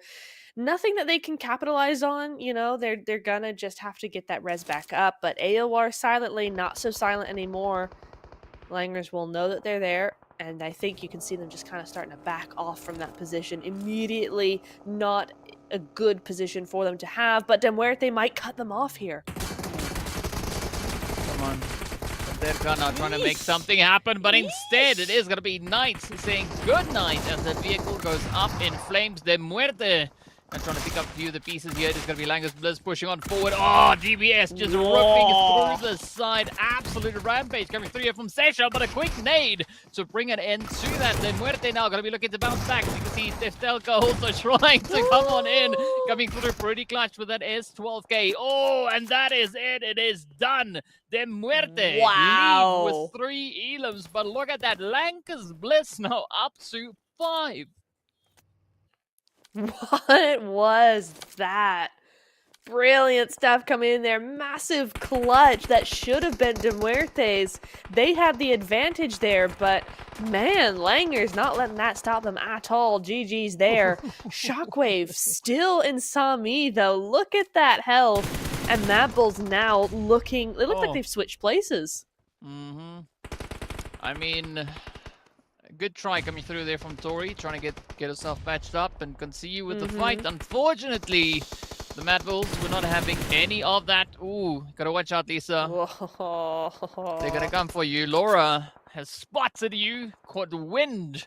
Now, the pressure's on as the rest of the team comes rushing straight on forward. This is gonna be a very sticky spot, and that is it. Lisa getting absolutely exterminated there by the Mad Bulls. For real, yeah.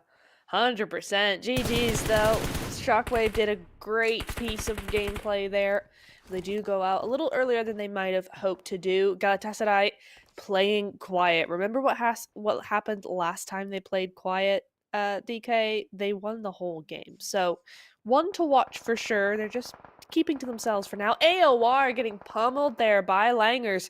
But Sonder in a great position here. She just needs to wait for Langers to move up a little bit further into sights and actually get something done. I mean, I like the spacing coming through here from Langers. Definitely finding pretty impressive angles. But now, a quick little bit of a rotate around. Not going to try and follow in the footsteps of their downed teammate. Fortunately, we've got Polia there to try and pick up the pieces, get them back up to a 3-piece, and that is exactly what we see happening. But the nades continue to rain on down. This is going to be AOR and having to back down. Major Pride also now sneaking in behind them, but let's see whether or not Sesha can actually land that utility. No, instead, it is going to be Lisa all the way from AOR, just ripping it up. And well, what? There we go, Sesha. A quick bit of a response, sends the nade in, and that is job done. Jeez. I think that was a double nade and a gun elimination, something like that. My goodness me, that was quick though. 9 points on the board, but LGS, they just go down to that duo, so not looking so strong anymore as you look down towards the end for the rest of those rosters. Oh, Cuse going on down. 6 eliminations, 9th place. It's a top 10 finish, not half bad. But, you know, as I was saying, the rest of those teams are mostly full squads. So you're going to have a really hard time. There she goes, Sesha. Sonder was waiting for that moment. That moment came. GG's. But now we move to Stalwart and Mad Bulls. Yep, here we go. There we go. There's going to be a throw-off to see who will be the one to, well, hold on to the security up onto the far southern side of zone. I like this positioning going through from Mad Bulls. I mean, not only do they have the height advantage, but they are just making it so difficult for Stalwart to gain any kind of footing. But there we go. It's going to be Darcy defying the odds. But, of course, the nades will find its way on through. Stalwart going to get sent away. Now, Galatasaray going to be turning their focus right here on towards Besiktas Black. You see 2 players just out in the blue. The third one just narrowly making it back into the safety of the zone itself. But, well, the blue zone, it's nobody's friend. And, of course, it is going to be Galatasaray now looking to pick up a few scrumptious pieces out here on the edge. I mean, they've got the idea, right? Make it top 5 and then start picking apart these teams that are injured, that have low meds, that, you know, aren't really... They're just coming off of a fight, perhaps, stuff like that. But Tell you who hasn't. It's Cat Veins. It's KR Lionesses. They're a full squad. They're in the only compound in zone right now, and they've just taken out the week 2 MVP. So looking like a strong game for them. Yeah, definitely is looking like quite a bit of an angle to be holding here. I mean, that is going to be prime real estate, right? Everyone and their friends. Oh, yeah. And their squad is going to try and get themselves into a very similar kind of positioning like this. But the difficulty here now lies in KR Lionesses ensuring that they've got all the possible angles covered. I mean, we are down to the final 3 teams. Mad Bull sitting on 8 elims. We got the Galatasaray sitting on 5. KR Lionesses also on 5, and it's a pretty even battlefield. I mean, everyone having at least 3 players in this match. They are, but the Galatasaray being able to move into this building is devastating for the Lionesses. They have to hope that Mad Bulls do something here to save them a little bit. Excuse me, because the nades are strong. Galatasaray have good nade aim here. So yeah, as we've said, Leora gonna make a little bit of a distraction here, as at least the zone goes towards the Lionesses, right? So that's given them a little bit more control back. As Sima, you see her here. She's a snake in the grass at the minute with that Molotov. Yeah, well, you gotta snake it until you've baked it, so let's see just where exactly these utils are going to be going. As now it is going to be KR Lionesses trying to keep themselves in the zone. Meanwhile, Mad Bulls, right? They taking the opposite approach, avoiding the conflict and instead capitalizing on the peace and tranquility over on towards the eastern side. But you're still going to watch out, right? KR Lionesses, they are still a team to watch. They could definitely look to maybe still turn this one around, but it is going to be Carly looking to play the upset here as the first connection has been made, and it is game on. KR Lionesses up against Galatasaray to defend the western edge of zone. It is, but Galatasaray are just down to a duo right now. Yes, they can still win this, but the man advantage is no longer there. It's just Hilal left, and she's not looking good, but she gets it done anyway, as Nature gets a double nade onto the other half of the Lionesses. It's going to be a top 3 finish that they're satisfied with, but Galatasaray go down. Mad Bulls with that win on Sanhok, looking so strong. They played that to perfection. Really great work from them. I mean, for the Mad Bulls, it was all down to timing it, right? I mean, they waited for KR and Galatasaray to kind of wrap up that fight. And then we saw Mad Bulls just stepping in, doing a very easy play, right? Just one hit, one shot. That was it. That all that was needed to secure themselves that win a chicken dinner. And actually, that was their second chicken of the day. So far, the Mad Bulls on an absolute rampage here. Yeah, 100%. This is huge from them. This is a step up like we have not seen. So really good work coming in from them. High elimination, high point game. The Lionesses played that really well. I think that it would have been very difficult to keep Galatasaray out of those compounds. I think they would have done it either way. So the fact that they took down a lot of Galatasaray with them really did some good work for them. And yeah, Galatasaray as well doing the same thing is really good work. So top 3 did very well. Yeah, some pretty high elim counts coming through here as well. As you can see, Mad Bulls finishing on a very comfortable 11 elims. And of course, that chicken dinner to pull them all the way back up to 20 points on board. 21. Woo! 2 points shy of what we saw them securing all the way back in game number 1. So Mad Bulls just showing us how to play a pretty consistent bit of carnage. And of course, not as much healing being done this time around. We did see that 1055 in the previous game. This time around, nearly 7,000. So quite a bit of a difference. But of course, it makes sense. It's a much smaller map. So a lot of these numbers have taken quite a bit of a dip. Even the hits that we saw coming through here from Amaya, also only hitting 226 meters as opposed to the 364 that we saw all the way back over on Miramar. Wow, good memory. I would have remembered the exact number of meters there. GG's.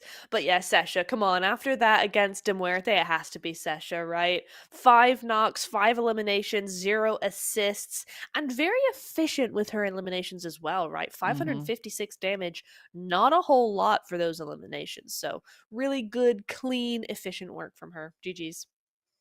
Yeah, I mean, Sesha getting the job done on that one. And of course, well, we've got a few others that also stepped on up. We've got Leora coming through with some good bits of damage there, as well as those eliminations. You can see Melcy, Polya, and well, then we've got Amaya then also coming through with those 3 elims. Mhm. It's interesting to see the damage compared to the elims. If we compare that to what you mentioned Mhm. with Sesha, right?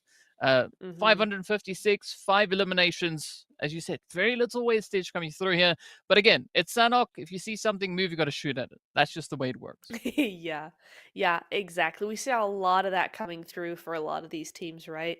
Very, very efficient, very quick eliminations. They weren't messing about watching their victim, kind of crawl around a little bit. They were getting that knock and getting that elimination very, very quickly. It's something you have to do on Sanhok. It's not a map to kind of mess about and wait around on. You've got to do things quickly and move forward. So, you saw a lot of that coming in there. The match score, though, match standing, 21 points, of course, going over to the Mad Bulls. And again, quite a bit of a gap compared to what we're used to seeing, right? Galatasaray with 13. So again, nearly half of those points. But Lioness is right up there with him with 12. And Langer's Bliss did an excellent job Hmm. tonight for Sanhok. Really, really good points. Only one placement at the end of the day, but 9 eliminations is going to help them quite a bit. I mean, Langers had a bangers of a match, right? So Yeah. well played on that Yes, one. yes, they It did. stood out. I mean, they had the second highest elim count. But of course, coming over on towards the second page, we've got 2 teams taking a stop over at the Donut Shop. That's going to be 27 plus, as well as God of Anarchy. I mean, both these teams, they've Hmm. been having a little bit of a bumpy ride in our first few matches of the day. Hopefully, we are going to be seeing them being able to kind of bounce back as we will be returning over Yeah. on towards Miramar and Erangel. So I definitely want to see those teams definitely kind of coming full circle. Right, it's okay to have a bit of a bumpy play, but that's only fine for the first few games Ooh. of the finals, right? You got to Hmm. bring it on through, and of course, speaking about bring it on Right. through, Mad Bulls bring themselves on through up into pole position again as they now secured that second winner chicken dinner, but major pride. I mean, they're going to be fighting it out there Yeah. with the K12 and the Lionesses. Mhm. Mhm. Yeah. K-12, I think they fell down one placement possibly there with that kind of one elimination or 1 point game. But yeah, looking really really close still, and also shout out Langer's Bliss there, 12 points. They got 9 in that game. So they had a massive jump up into ninth place there. And because they can, right? It's still Hmm. so close. They're able to jump a lot of places with one good game. Yeah, I mean, that is the excitement that we have happening right here. But that is now our first 3 maps done and Mhm. dusted. And of course, as we know, we are going to Yeah. be heading back into the desert. So go get your sunscreen and we'll see you guys right back after the break. I'll be there when the lights don't shine. I'll be there when the sleepless nights. I'll be there, make you feel alright. I'll be there, I'll be there.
Welcome back, everybody. You saw nothing once again. It's all good. It's fine. But we're done with 3 games. DK, we have already had our halfway point. That Sanhok was our halfway point. We have just 2 games left.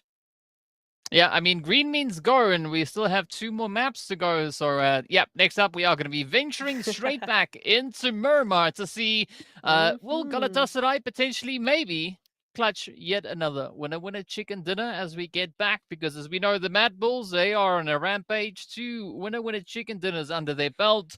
So I think there's going to be quite a bit of that contention. And of course, if we follow the statistics, I think there might be a very high probability of Galatasaray turning out quite successful coming into this game. But of course, it's going to depend on so many factors, too many to name at this point in time. In the meanwhile, we are going to be looking to see where the teams are going to be going. And from the look of it, yep, it is going to be a heavily western flight path. But then the big question comes, Nep, where is the zone going to go? Well, if anything, if the last Miramar was anything to go by, nowhere near the flight path. However, I'm hoping that it does for their sake, right? Major Pride, Major Pride, I think, wait, was it Major Pride or Mad Bulls? Went all the way up to the ruins area, the top western side. So, it would be nice if they could get another a zone going over more towards them because they had a big trek to go last time. But we'll see how it goes. The Lionesses are opting for a Los Higos Island drop, which is going to be nice for them. Should be good, especially with all those new bridges, right? I think we've got an extra bridge or something, so shouldn't be too hard now for these teams to move over, even though K-12 are guarding that eastern bridge a little bit heavier. Major Pride as well got a big 2-2 split coming across with them, but yeah, the question still remains, where's that zone going? Because it ain't showing yet. There it goes. Again, it's not really all that great. It's in a very general location, right? Minas Generales to be to be exact. Yeah. Yeah, I just had to put the general in there. But then meanwhile, I'm going to be looking over into Los Leones, right? Because that is looking pretty exciting. We got Barce in there, we've got Lakers in there, we've got the Mad Bulls also making their way on through. So there could be quite a bit of carnage coming through in the early game. But as we know, this is Miramar. Things appear much closer than what they really, really are. So we'll keep a very close eye on that. I'm also going to be looking over on towards Monte Nuevo, as well as, on the far western side of that zone, as well as we've got several points of contention coming through here, but it's still early, right? The teams could definitely look to make quite a bit of a statement at this point in the game. They absolutely could, but Barce already have a player knocked down. I'm not sure by who here, maybe by Lakers, but we can't see who gets those knocks just yet until they're confirmed. Probably won't be confirmed. No, she gets right back up there, so no harm done. But interesting, we got a lot of teams already moving into that Los Leones area. That counts as 3 now with Mad Bulls in the background. Well, as I was saying, we are going to be seeing a little bit of that potential aggression coming through here, and that is exactly what is unraveling in front of our eyes. But now Lakers going to be looking to get themselves in a nice bit of a setup here. I mean, it's always challenging playing through Los Leones, especially in the early stages of the game, because, I mean, your opponents could be anywhere on this map still. But I don't think that is what the Lakers are going to be focusing on at this point. I'm pretty sure that they are just going to try and get as much loot as they can before they really start to commit to a particular spot on this map. Already the Lakers have a great position. Great little spread coming through on there. So looking strong so far. The Mad Bulls, on the other hand, nope, that's the wrong tag for them. That's the 27-plus players. Looking okay over there. Yeah, they're one of those teams that you had mentioned over on the western side up by El Pozo. But Galatasaray a little too far south to see them. They're going to be making their way in fairly shortly because the zone's about to start coming in now. And so all those teams that had to make something happen on the western side, they're going to have to move in fairly quickly now. Yeah, and again, this is where I'm going to be curious as to what these rotations will be. Are we going to see someone potentially maybe pushing to that far eastern side? Maybe anticipating a little bit of a shift down towards the southern side, or maybe pulling a little bit further up north. I mean, as we know at this point, the zone is pretty unpredictable. So, well, you got to try and have it the best of kind of both ways. Speaking about best of both, though, we are going to be looking at Besiktas Black as well as Stalwart now finding themselves in a bit of a showdown right here out in the junkyard. Let's see whether or not, well, Seren is going to be able to get anything secured. A lot of movement, a lot of noise being made, but not the kind of noise that we're looking for, right? We want to hear that brah, brah sound. And we've not had any of that right here just yet, but it's coming. Oh, not even allowed once. Right down she goes. She made a good effort, but they kind of already knew, it seems, because they had that one up at the top as well to really put in that pincer move. So, GG's. Well tried, but not gonna happen. In the meantime, though, you do see Nirvana with that great off angle. Now they're trying to out-pincer the pincers here. It might just work. Yeah, let's see whether or not they can bring in a little bit of that undue play here. As you can see, Elena also now just creeping a little bit closer. It's almost like playing the reverse card, right? But it's not done just yet. So we got Darcy here on the far side, looking to see if they can maybe bring a little bit of that to the foreground.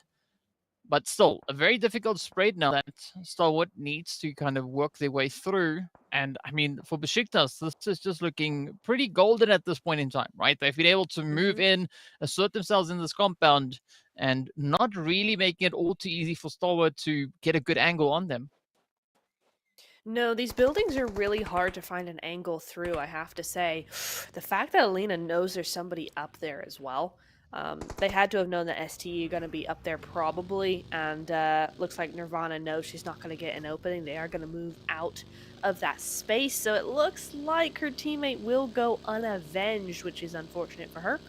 But we go on, Galatasaray moving through onto Major Pride here as Bazoomi zooms away. Bazooms, you might say. There you go. Oh, but not zooms fast enough with that monster truck there. Gonna just try and get to her own teammates, and I think that's gonna be Seema going, oh, okay, yeah, fine, whatever. We weren't chasing you, honest, because she's run to her mom and gone, Mom, she hit me. So, yeah, that's how that's working. We're gonna just move on. Yeah, I mean, interesting angles being played here by AOR as they silently try to find the angles now. Ooh, right here, bringing a lot of pressure on through. Let's see whether or not Anarchy can actually hold them off as Banshee quickly moves that monster truck out of harm's way. But we got 3 squads now just fighting out here in the open. Oh, such a challenging position. Let's see whether or not someone is going to be able to find that success. Layla also just trying to reach across the utility, not quite making it all the way in. But this is where the pressure just keeps on building. I mean, like, where's it going to go, right? We've got Anarchy up on the hill. We've got AOR coming through over on the side here. And it is absolute chaos. Oh, there we go. The confirmation has been found. Lisa is out of here. AOR down to a 3-piece. But still, there could be some opportunity for a little bit of a bounce back. Yes, indeed, but she's going to have to make her way very quickly here because God of Anarchy are looking towards that angle, towards that high ground, but it looks like she's been able to do it efficiently enough where she might just get the advantage against them. Mad Bulls, though, on the other side of the zone completely. I mean, this is the other side of Los Leones, going up against the Lakers here, but no. Jelavaya, she's found her mark. It's Banshee up next, but she's super low. Where are her teammates? DK, her teammates are nowhere to be seen. She's got no backup whatsoever. Yeah, it's a very widespread coming through here for AOR. At least it is going to be Raz now trying to see if they can maybe poke and prod a few of those points onto the board. as they've now been reduced down to a 2-piece, but at least both weapons pointing in the same general direction. Oh, that nade though! Coming in pretty clutch as Anissa Gorgeous. reaches over. That is Layla down, but I'm not quite sure whether or not the rest of, well, the God of Anarchy players are going to be able to, well, maybe revenge or find a little bit of revenge on their teammate. Mm-hmm. Might do indeed, but they gotta watch out, right? Because Gods of Anarchy and AOR are not the only ones in that vicinity anymore. You saw some shots being fired by Langers in the background, so I believe it was Langers. Somebody was third partying that a little bit there, so they're gonna have to be very, very careful with how they play the next few steps here. The Lionesses, they're moving all the way on that eastern coastline, completely uninhibited. So that's a really nice start for them. The rest of these teams, though, might find a little bit more friction as they all center up on these mountains. Well, here we go. The pressure is on. Mad Bulls de Muerte. Both teams now going to be looking to find a bit of an angle, bit of an opportunity. But look at this, Amaya. Oh, now just getting absolutely pummeled as Knights pushes up from on high. It is going to be O'Daddy now trying to defend, trying to see if they can maybe just alleviate a little bit of that pressure. It is going to be Mad Bulls now down to a 2-piece. De Muerte looking pretty good, pretty confident at this point in time. Let's see whether or not Matesha can find it. Yes, there's the first. One down, 2 more to go. But Mad Bulls, well, they now going to look to make a run for it. As you can see, O'Daddy and Nature heading far off onto that western side.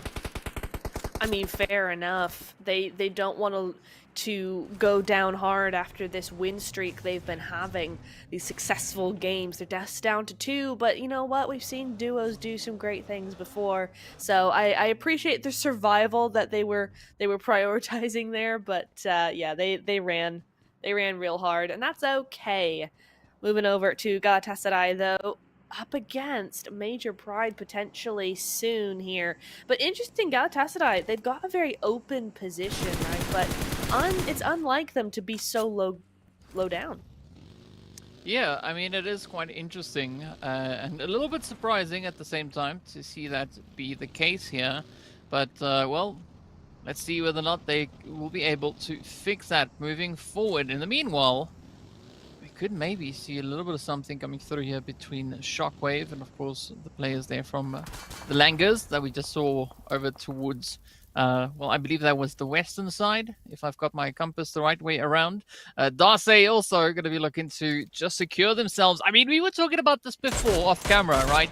Darcy and, of course, QZ now getting into a bit of an altercation. Let's go. Well, and I won't say who's going to be the one to walk away from this one, but it is going to be a pretty tough fight between both teams.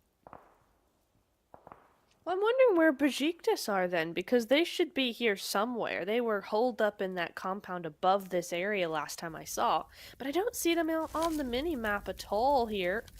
So we'll see where that puts... Oh, yeah, they're still there. They're still there. They're just a little bit off of the range there, as we see Zeros just chilling behind a truck right now. Nothing really done about either team, right? QZ are able to get their teammate back up and running. They've gone over the hill. And I think Barze know that Besiktas are there, so they can't do a whole lot in terms of push or off angles, etc., because Besiktas are going to punish that pretty quickly. So it's a bit of a tough one for them. I think Barze probably in a position of just kind of holding and waiting and all of that.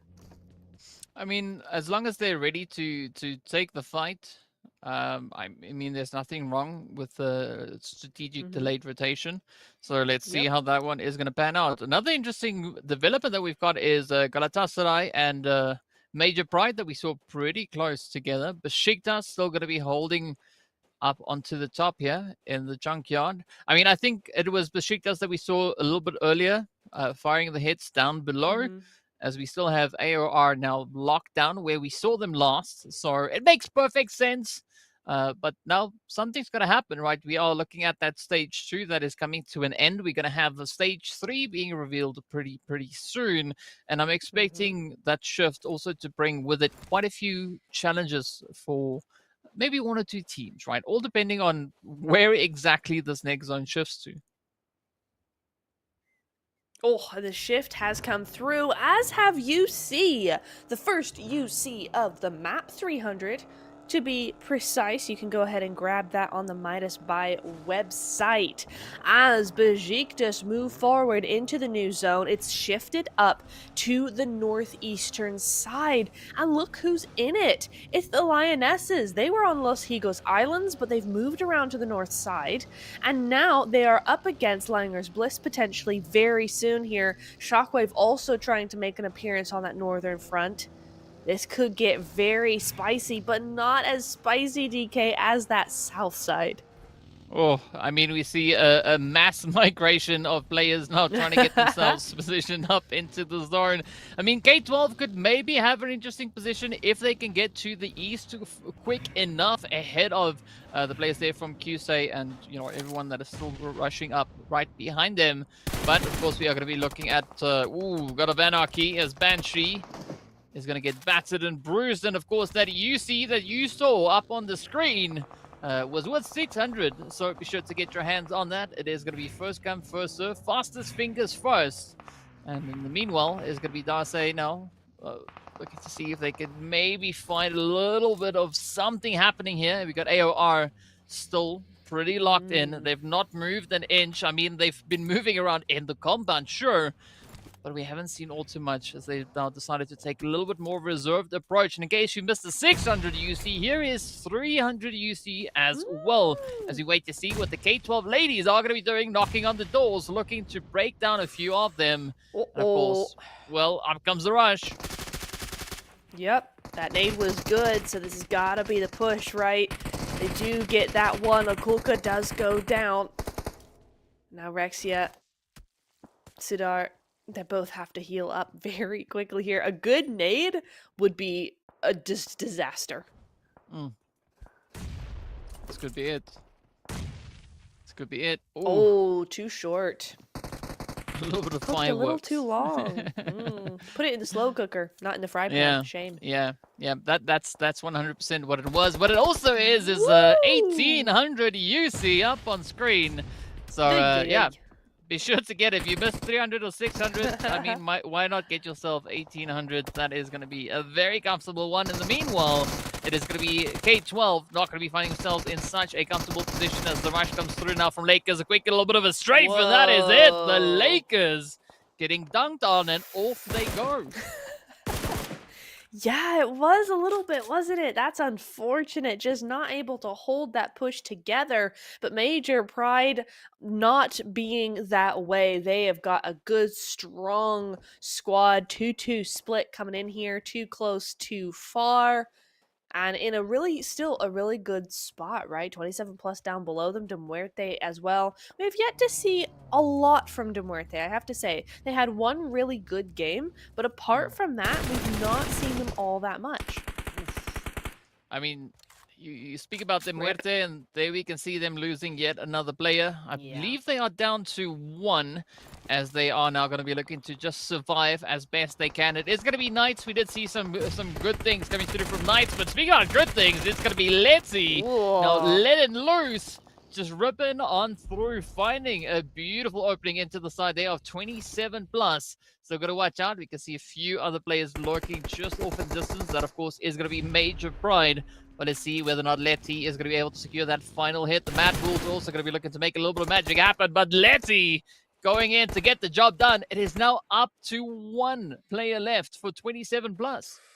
Oof, yeah, 27 plus, not having the same day as they had in week 2, but that's to be expected. You've got the top teams in here that made it in week 1 that didn't even have to go to week 2. So there's going to be a lot of adjusting going on right now as we look at that zone.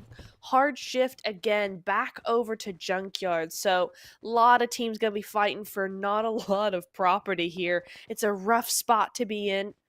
But Mad Bulls are going to have control of the only major compound in the zone. I mean, the Junkyard is big enough, I think, to hold probably 2 teams there. So if somebody wanted to sneak in, they probably could.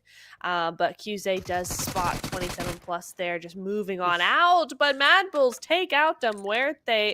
That's it. Them done, dusted. Team number 14 going out there with 2 eliminations. Oh, but it's all going down, DK! Here we go.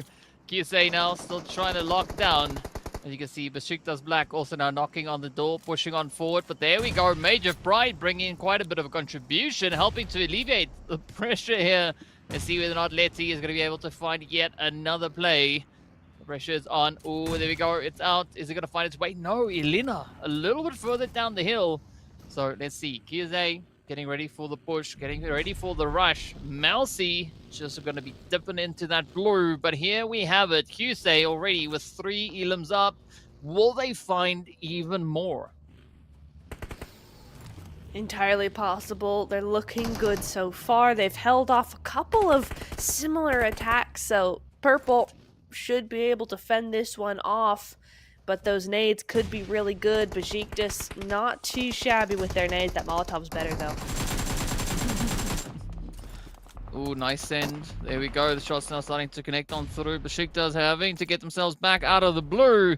Up comes the rush, the push, it's there, the utility. That first initial one missed, but this is the opening now for Elena to maybe try and get the angle in onto QSA. Oh, the pressure is on. The blue zone also just tanking that HP bar. Oh, but it's not going to be enough. GG's. This is now Besiktas Black relying solely on Melina. Yeah, it was a good play from Alina there. She did a great job just kind of pincering them, but going out to the zone. But it's not going to happen. Major Pride stealing that last bit of health she had.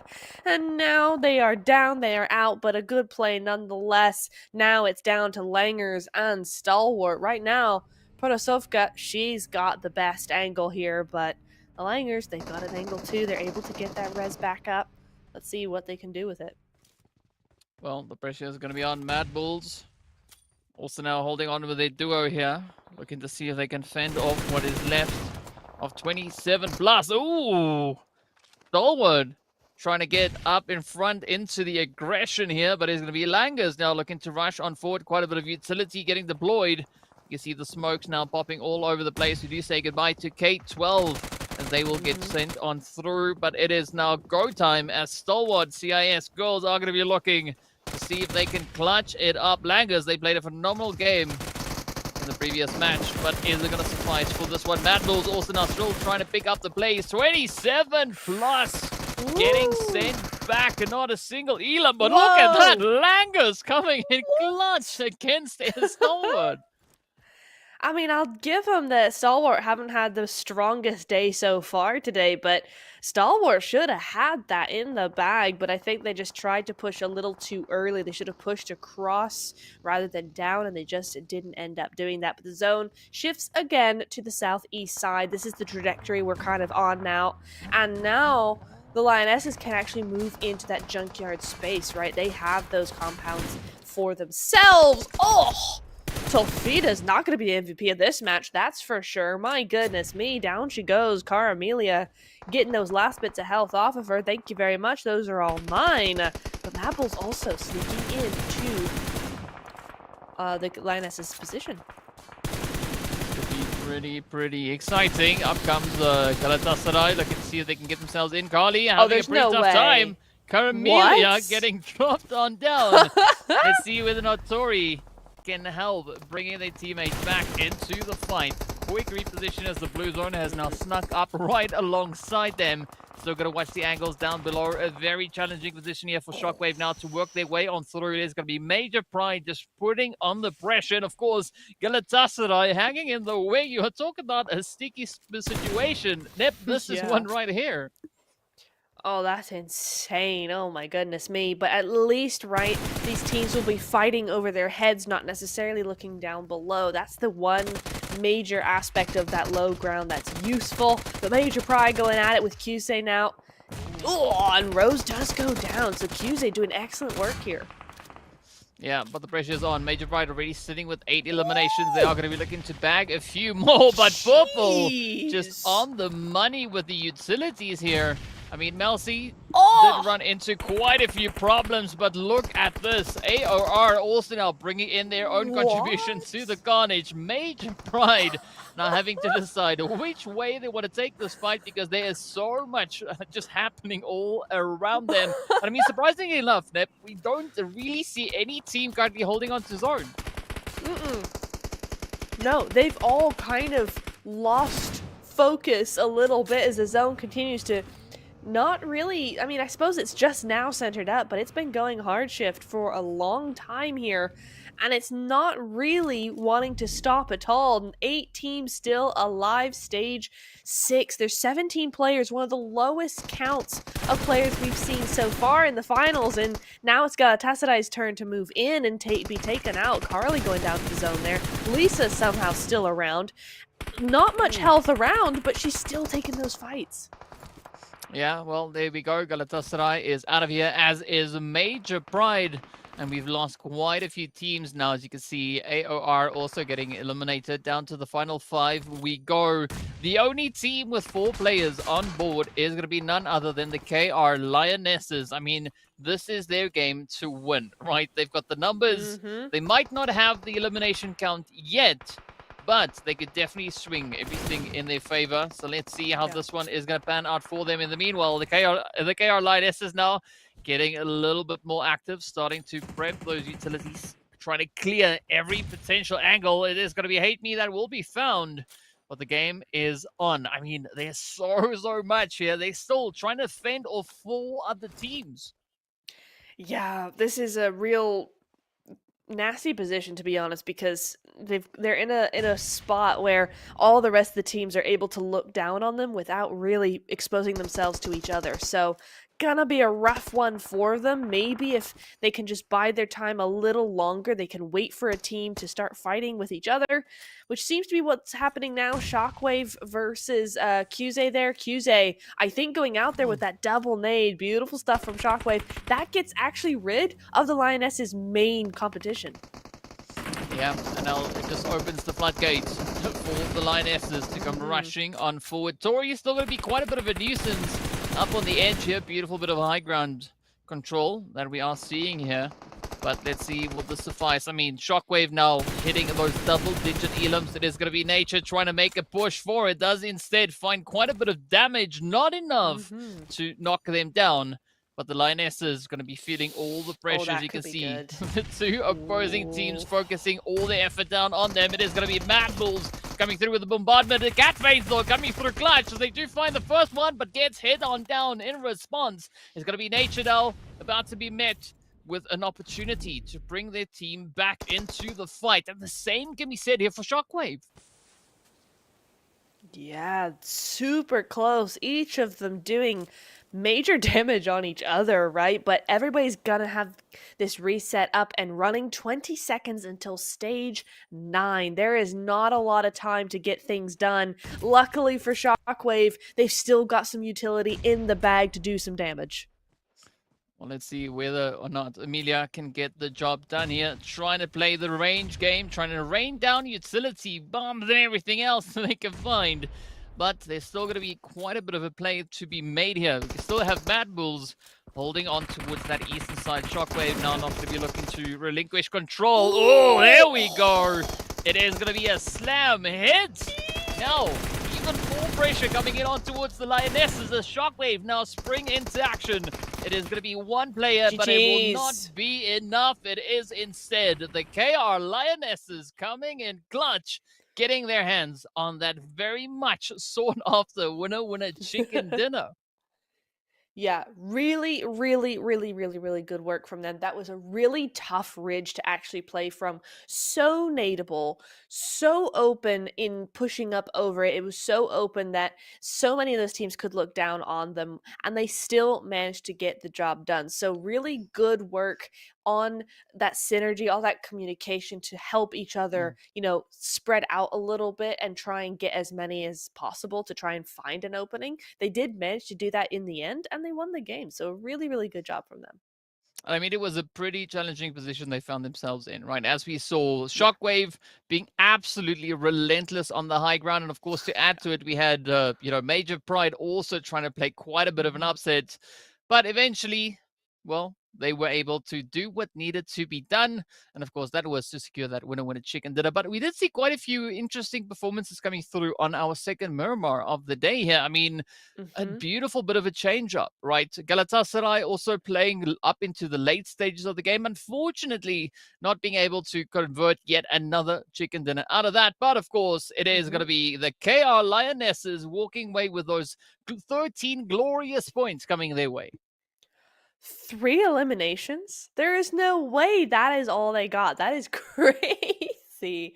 Oh my goodness me. Only 3. But you know what? 3 is all they needed to get the win, and that's all that matters. But GG's, well done. They're not going to be the highest in terms of points, right? But this does solidify their position coming into the last game of the night. Coming into day 2, they're going to feel a lot better about this now. But we'll see how the next game goes with that momentum. Have they built it enough? Was there enough of that momentum coming in through those eliminations, through the positioning, etc., to get them through to the next game? We shall see. But 385 longest elimination distance, DK, Fazier. Finally, we're starting to see some Miramar numbers on Miramar. Yeah, I mean it's the longest hit that we've had so far, at least on Yeah. Miramar for the day. I don't recall what Irangel's number was, but this is definitely 20 meters further than what we saw in our first Miramar. Yeah. Interesting fact to see that the teams aren't really making much use of the airdrop. Only one has been looted, so it just shows you hmm that the players pretty confident with the weapons that they can find out and around on the map itself, right? They don't need to touch those airdrops. They can get the job Yeah. done with whatever they can loot. So well played to them. And of course, the MVP is going to be none other than Tori coming through here from Shockwave. 5 eliminations and, well, a very decent helping of damage done as Whoa. well. 6, 7, 8. Yes, indeed. 5, 6, 7, 8, if you will. But one knock as well. So she's really very attentive, as we said earlier, to the rest of what's going on. And that's so important, right, for a team in Shockwave's position in Mm, that game where they had so many teams, so many places all around them.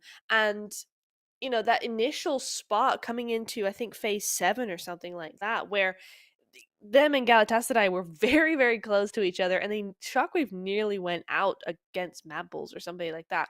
And it was so close, but they managed to survive and almost win. They came in second place. So a really good job from Shockwave for sure. Yeah, it's also good to see QC and AOR also being represented right here on the player focus. As you can see, one player from either side making a bit of a debut here, but some pretty staunch numbers coming through with regards to damage, right? Mm. 726 and 600 plus damage on the other end. And of course, we've got to take a look at these points. It is going to be Shockwave, leading the way there with Yep. 17 points, right? Coming in clutch with those 11 eliminations. That definitely just kind of got them that extra mile. But of course, the KR Lionesses, even with the winner chicken dinner, still securing points on board, right? 13, that is definitely going to help Yeah. solidify their positioning on the overall rankings. Absolutely. And the thing is that Galatasaray, even though they finished ahead, no, they did not finish ahead of Mad Bulls. Don't listen to me. But Galatasaray with 3 points, Mad Bulls with 10. They've now widened that gap in the race for first, right? So Mad Bulls looking very solid, very happy with their position coming into the Erangel. Yeah, that is going to make things a little bit easier moving into the last match of the day. Of course, Langers also bring in a nice response here, coming through with those 3 eliminations. De Muerte having a little bit of a bumpy ride. We'd love to see the Muerte squad really coming into fruition in the last match of the day. And unfortunately, Lakers in 27 plus, well, someone's got to take a seat at the donut shop. And, well, that's Mm-hmm. exactly who it was. Yeah, we want to see points, right? We've been talking about donuts Yeah. enough. We want to see those points getting secured. I mean, at least it is still only day number 1, but I mean, that just puts even more pressure coming into day 2, day 3. So I definitely want to see a little bit of a turnaround. If they're not going to be able to make it happen in the last match of the day, I definitely want to see that Mhm. change up coming through tomorrow then. 100%. It's gonna be tough though. I mean, look at the discrepancy here. 27 plus have only managed to grab 1 point in 4 games. And I know how rough that is on their mentality, their attitude. It's just gonna be so depressing to see that on the board. But there is still one more game, right? And we saw so much better from them in week 2. So I'm really hoping that we can figure out what's going on. They can get themselves sorted for game number 6 and then on to day number 2 because we know they are better than 1 point. Yeah, I mean, we want to see quite a few of those points. And I mean, the scary thing to consider at this point is if they have a glorious run, well, not scary, the exciting part, right? If they have a really strong match coming through here, Mm-hmm. that could easily, quite easily put them over on towards that left-hand side of the leaderboard. So, now there's still quite a bit of movement that can happen coming through within these sort of standings and rankings. And of course, speaking about movement, well, we are going to be moving ourselves over into a quick break as we prep for our final match of the day. So be sure to stay tuned and we'll see you guys right back in a short few minutes.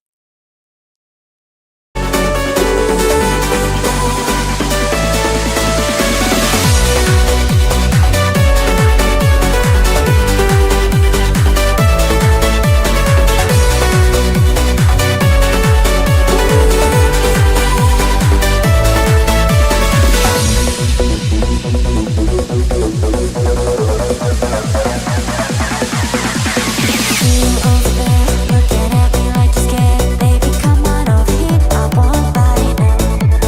You've got all that mystery locked inside, you gotta see. Do you wanna stay all night? 'Cause I'll be there when the lights don't shine. I'll be there in the sleepless nights. I'll be there, make you feel alright. I'll be there, I'll be there. I'll be there when the lights don't shine. I'll be there in the sleepless nights. I'll be there, make you feel alright. I'll be there, I'll be there.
Welcome back, everybody. Here we are once again. I say that every single time, but we're here once again for the 5th game of the evening, the last game of the evening, as we head over onto our final wrangle for day 1. DK, we've seen 4 incredible games. How are you feeling about the next one? It's going to be an interesting one, right? So we've seen several teams now rising to the occasions. There was one team that was on a rampage. Other one played a game out of this world. And then the last one came roaring down. So who's going to take the last match of the day?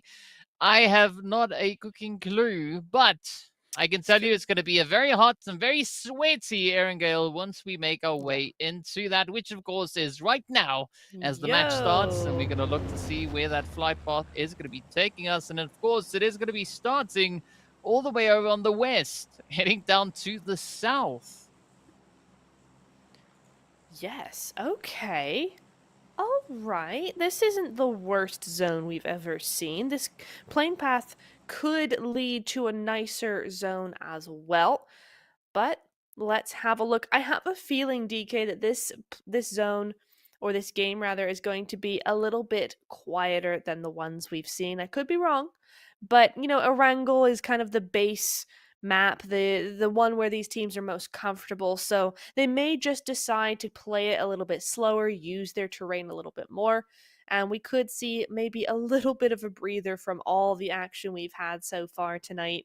But I tell you what, they are not hesitating at all so far. I mean, we thought week 2 was something really really special, really cool, really high action, but it's nothing compared to this. We had some slow games there, and it's looking very, very speedy. They're just not messing about, right? They're not waiting for zone 5 or 6. I mean, zone 5 is now our end game point, so massive increase in aggression. Yeah, but I mean, it's pretty evident as to how much experience these ladies have been garnering over the seasons, right?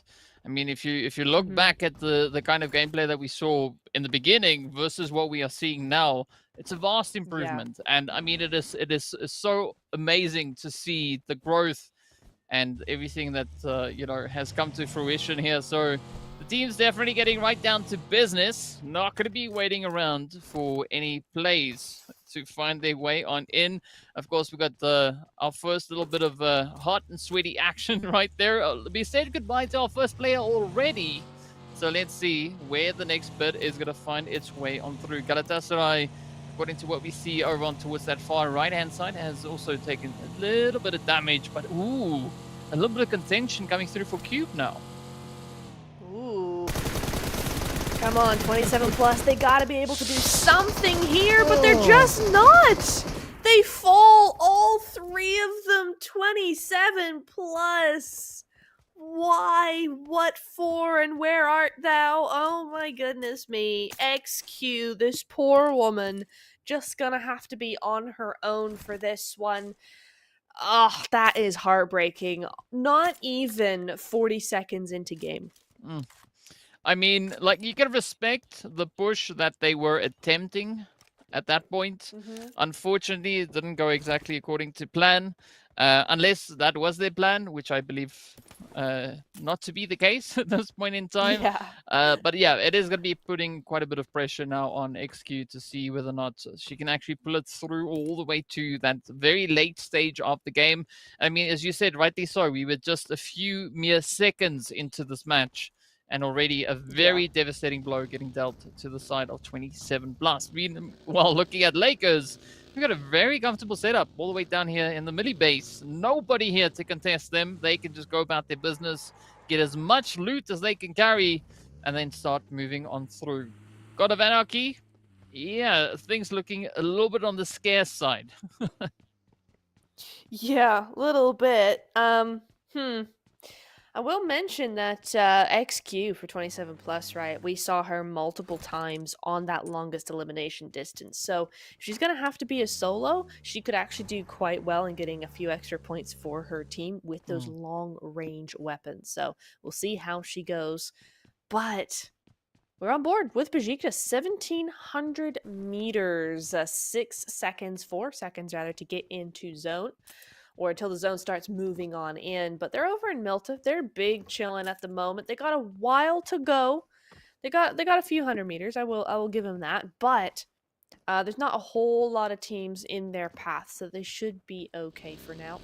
They're just going to be chilling. Again, many of these teams, I think, just taking a bit of a breather. They're just using this time to really loot up, think about how they want to play this next game, and how they want to approach it. Yeah, I mean, that is kind of the way forward, right? A lot of thought has to be put into how you make your way through all these compounds and positions. I'm curious to see what is going to be happening right here in Yasnaya Poliana. Ooh, K12. Just trying to stay ahead of the sprays, but you gotta watch it because, I mean, Suda doesn't even have anything other than the vehicle. Well, I mean, at least now there's a little bit of that bump action coming on through, but that is not going to suffice, as she will get dropped on down. The rest of the team now really need to try and pick up the pacing here if they want to keep that 4-piece going, but of course, well, that's not going to be the case. 100%. That is unfortunate. Another team that have been struggling overall tonight, losing a member early, and I don't know what it is. I don't know if it's maybe a little bit of that kind of low spirits, perhaps, kind of going, oh, it's the last game, let's just get through this last game, and they're getting a little reckless, getting a little unfocused, perhaps, not sure, but that could be a factor coming into this. But it is unfortunate nonetheless, as we see a few other teams actually have some players rather with some lower health than should be, but that could be due to zone and all sorts. And yeah, that's going to be K12 moving out, right? I think it was a weird play from Suter, to be honest, that she moved so far in. That was a massively over push from her end. Yeah, not quite sure what what exactly was happening over there, but of course, the rest of the team now can look to make up for a little bit of potential lost time that we've got cooking right here. And I mean, we still have all 16 teams being represented in this on this battlefield at the moment. So there's still quite a few opportunities and potential outcomes that we could be looking at.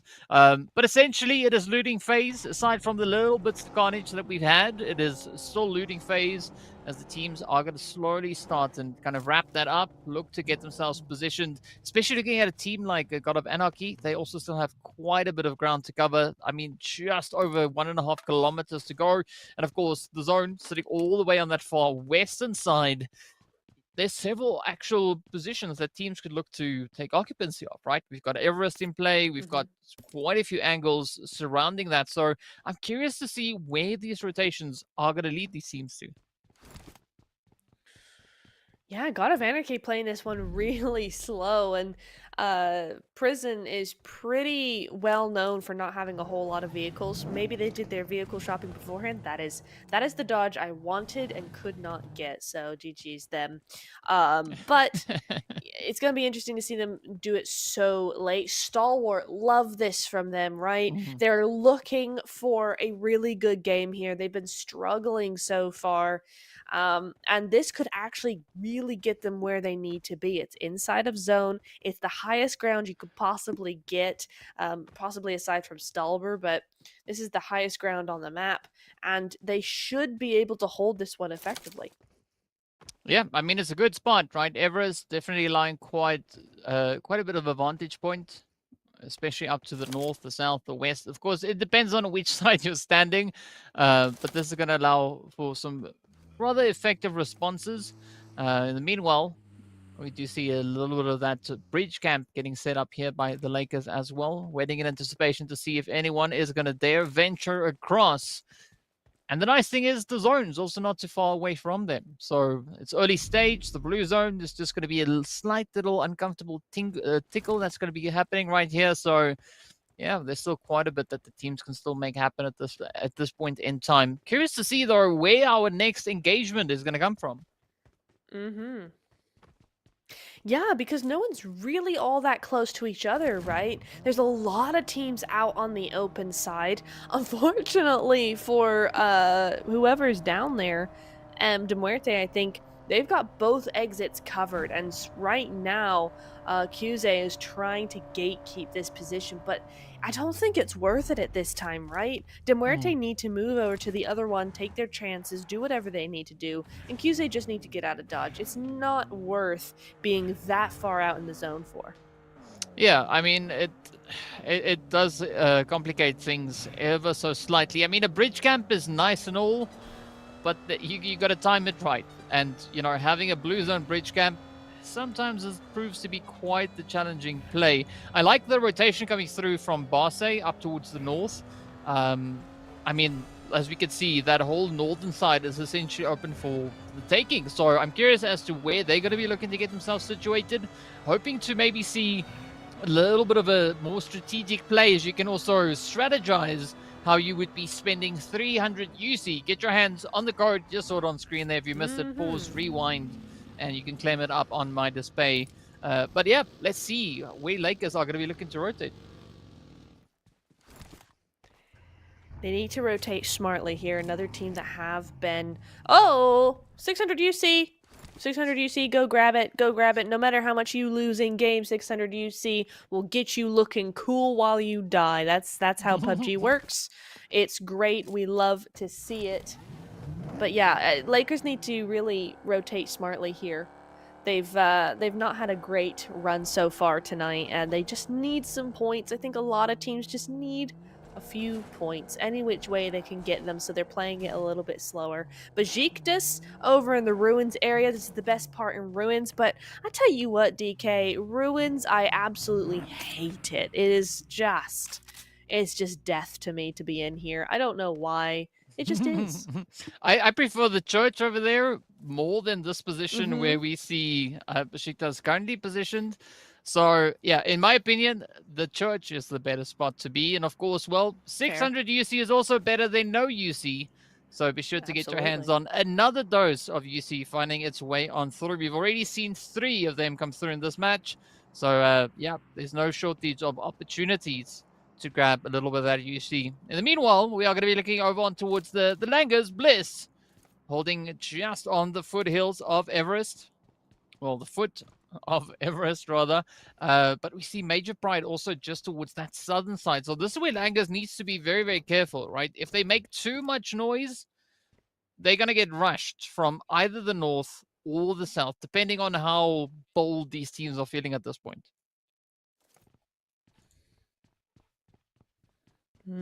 Now teams are starting to kind of pile around the bottom of the mountain, right? And this is where we're going to start seeing those first few fights come into play here. Lakers, Besiktas, STE as well up the top there. Airdrop looted, face here. Barze is going to be the one to do that.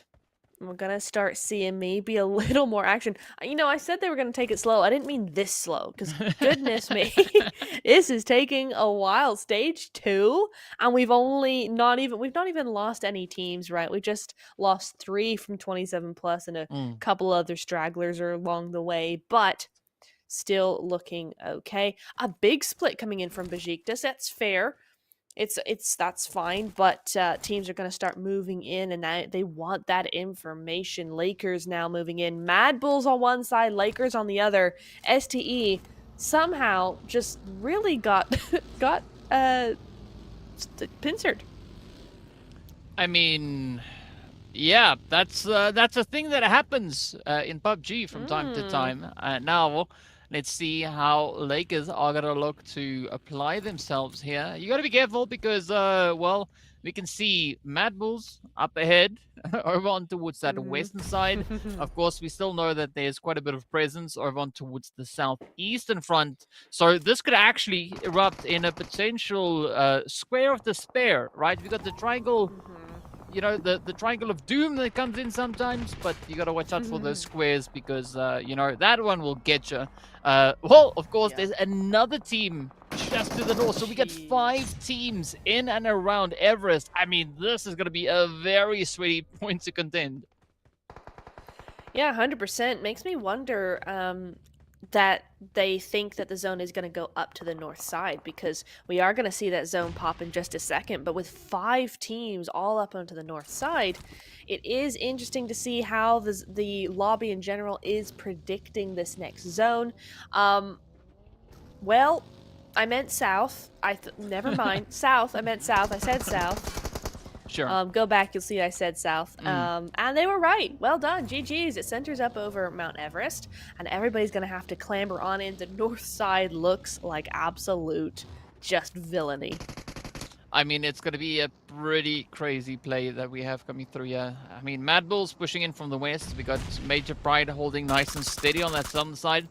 We do see Galatasaray as well as Shockwave Oof. and the KR Lionesses all just cramming on through from that western front. So, I mean, we're going to see the whole entire map, right, going from 16 players to, I believe, single digits very quickly.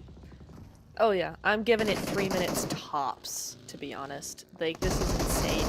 STE already down to a 1 solo player with half health. Galatasaray decided to pull up behind Mad Bulls, but they were polite enough to wait until they'd finished off STE, but not polite anymore. Mad Bulls quickly finding out who's boss here, who's the king or the queen of the mountain. Leora doing her best, trying to dodge it, but it's not going to happen. DK, Mad Bulls, no chance for a win here. In fact, they go out last. Yeah, at least though, 3 points on board. So, Yep. you know, they made a little bit of something happen over there, of course. So one of the things Indeed. they did was, well, give 4 eliminations over to the side of Galatasaray. So I'm pretty sure Galatasaray is going to feel very satisfied with themselves at this point in time. QSA, though, going to be looking to see if they can maybe play a little bit of an upset. We do see those rotations coming through all over the place. And I think this is where, you know, you got to keep your head on a swivel, because the moment you let your guard down, especially looking at the sheer number of teams that we still have in this match, you're going to get bounced, and it's not going to be a very pleasant bounce. I mean, well, not that they ever really are, but, you know. No, 100%. Yeah, the minute you drop your guard in any way, you're gone. That's how tough these next couple of minutes are going to be. AOR almost have the best position here with that big compound down to the north side. Just because they can look up at Everest and still maintain their position. It's nice and open. It's well defended. So looking pretty good. I'm looking to them here for the next couple of phases, but Basir, that's not, is that, no, I was looking at Phasier there. Barce, there we go. Going to town on De Muerte, but you can go to town with this UC. 300 UC, go grab that code right away. GG's there. But De Muerte do get eliminated. Eliminated? Yeah, sure. DK, Yes. take it away. Eliminated, yes. We are going to be looking at a lot of those eliminations coming on through. I mean, that is what happens when you just start mashing words together. Speaking of mashing things together, we got to look to see quite a bit of that now. Maybe be the flavor of the day right here. I mean, it is PUBG after all, so let's see how this one is going to unfold. Langer's also going to be holding on to, I think, a decent position here. I mean, we've seen quite a bit of contention coming through for these compounds in you know, past matches, but now they slowly start to venture out, maybe trying to get a little bit of a look-see over to what's happening up in Ruins. But again, you got to be super careful, because you might see a team up ahead, but as we can see on the map, there are many other teams that could also have a very strong angle on you. This is rough. I want the Lionesses to just rock up on Galatasaray as they're moving down off this mountain. That would be my dream play, but y'all not gonna happen. That's way too risky. They need another good game to solidify the win that they had on the Miramar. And that's going to be by taking out a straggler on the outside there, potentially. We'll see who that was, but Major Pride, Shockwave, they're going head-to-head. A Shockwave move around the base of Everest. Lioness is on the other side as well. And Nirvana's still here. I'm going to give her some credit here. She's still around. She's just big chilling on the side of this mountain. I mean, every time I see that name, I just hear the dun coming on through. We'll leave it there. If you don't get it, you don't get it. If you do, you know what I'm saying. Shockwave in the meanwhile, They are going to bid their farewell, say their goodbyes as they go out in 14th place. Unfortunately, not going to be finding any points, as did the side there of the Muerte. But Barce, I mean, already 6 eliminations up. They are definitely looking to open quite a few cans here. And so far, things looking pretty good. But now, still got to watch out. It is going to be the players there from AOR, as you've mentioned before, holding on to a strong compound. But look at KR Lionesses also now just up on that, over on the bank, right? Sneaking their way on through. Yep, Bajit is looking to have the same idea here, so that could be a little bit of a problem for the Lionesses, but we will see. If they're up over that bridge area, the rocky bridge area, that's so difficult to use, so power to them, good luck with that. But K12 and God of Anarchy, these two can't seem to leave each other alone. What is up with that? Well, I mean, if it moves, you gotta put the lead in that direction, true. right? That's just the That's way true. it goes. Ooh, major Rude. pride. Coming through with a very cheeky off-angle play on that one. Just sneaking the hits on through. It's now going to be K12 finding themselves in a slightly uncomfortable position. Blue Zone has snuck in. Of course, they make their way on back. As we do say goodbye to them. Also, no points on board for them in this match. Galatasaray still going to be holding on to Everest, still having that full 4-piece, but now taking quite a bit of a spread. It's going to be Barce. Oh, trying to get themselves situated, but instead, the only position they secure is their slot back in the lobby. That was so quick, so decisive from the Lionesses, but they only got 2 of those eliminations. Shockwave went out a long time ago, apparently. They're currently sitting in 16th position as 27 plus go out as well. Another point on the board for them, though, so better than the last 3 games they've had. But not enough. Lakers and Major Pride now in that elimination feed. You've got Besiktas still up as a full squad, still up over in Ruins. But QZ looking at them pretty narrowly. So they're going to have to be careful how they make this next move. They've got a minute to do it, so a tiny bit of time. But time is not on Major Pride's side. Bazumi goes down as well. Seema with this trajectory here. Jeez. Yeah, geez indeed. But as we know, it's not Same over cheese. just yet, right? Galatasaray sitting with 5 elims up. They've been cooking quite a bit. We still have another player just lurking over onto the side here.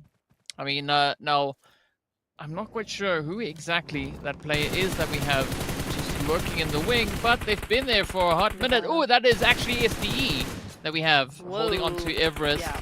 Meanwhile, it's going to be QC reaching up into the Lakers. You can see Kosi now having that vehicle go boom, and that is also a very efficient way of sorting out your opponents. Let's see whether or not QC can now get their foothold secured moving into this zone, because again, right, we still have quite a few teams competing for a potential angle to play off of. And as my words can just flow on out, you can get your hands on some lovely UC, 300 UC up for grabs as well. So yeah, let's get to it. Get to it indeed. Oh, QZ trying their best, but Letty does go down here. I think, yeah, we're going down thick and fast here. Lots of teams. We're down to solo digits here. The Lioness is still in control, but for how much longer? It's a precarious position to be sure. As another code comes through, 300 UC, there you go. But Besiktas looking to backstab anybody who tries this ridge. Yeah, well, good on Besiktas. This is definitely them trying to take care of business. They do have a 3-piece up, but looking at their current angle, I mean, they could actually make quite a bit happen. They just need to ride it out. It is going to be the KR Lionesses looking to bring in quite a bit of opposition to that. Speaking of which, there's even more UC up on screen. 300 UC, again, up for grabs. So we've seen quite a big UC dump coming on through. So if you missed the one, there's, well, several opportunities. And now let's see whether or not Besiktas Black are going to be looking to capitalize on any opportunity themselves, as they are holding nice and steady over onto the east. Just looking, listening, waiting, trying to time these shots to perfection. Yeah, Ooh, beautiful opening there by Pena. One down, one more to go. There we go. Now it's up to Melcy for the side of QC to try and hold on. Well done. That's the opening Besiktas need, right? This should be the push now. They need to hurry up, get that push going. That's their only real opportunity forward here. Lionesses are going to be their only threat on that angle, so I think that's got to be the way they need to move forward here. STE Nirvana finally goes down, but she managed to 7th place, so well done. She carried the team to that position. And Langer's Bliss now threatening Galatasaray, gatekeeping them. Great work from them, but I think Galatasaray know what they're doing and evade it. Well, let's see how much evasion we can have as we've got vehicles flying all over the place. Shots coming in from all directions. Langers now still holding nice and steady here. 3 players up on their feet. It is going to be a slight push coming through here from Sesha. We did see what Sesha could do in the previous games. Oh, but that nade is not going to allow any rampage to come through here from Sesha. Instead, it is going to be Polya. We can see if they can maybe close it up. One well-placed nade is all they need to bring an end to the push coming through here from Galatasaray. Of course, AOR still in the mix. KR Lionesses hanging on the edge as well. And of course, don't forget about Kusei all the way over to that southern edge. Galatasaray up to 12 eliminations right now, but this is definitely a nade off. What is happening? Carly does go down. It's just to our left, but we move over to the Lionesses and Melzi and Cuse, right? The last duo here.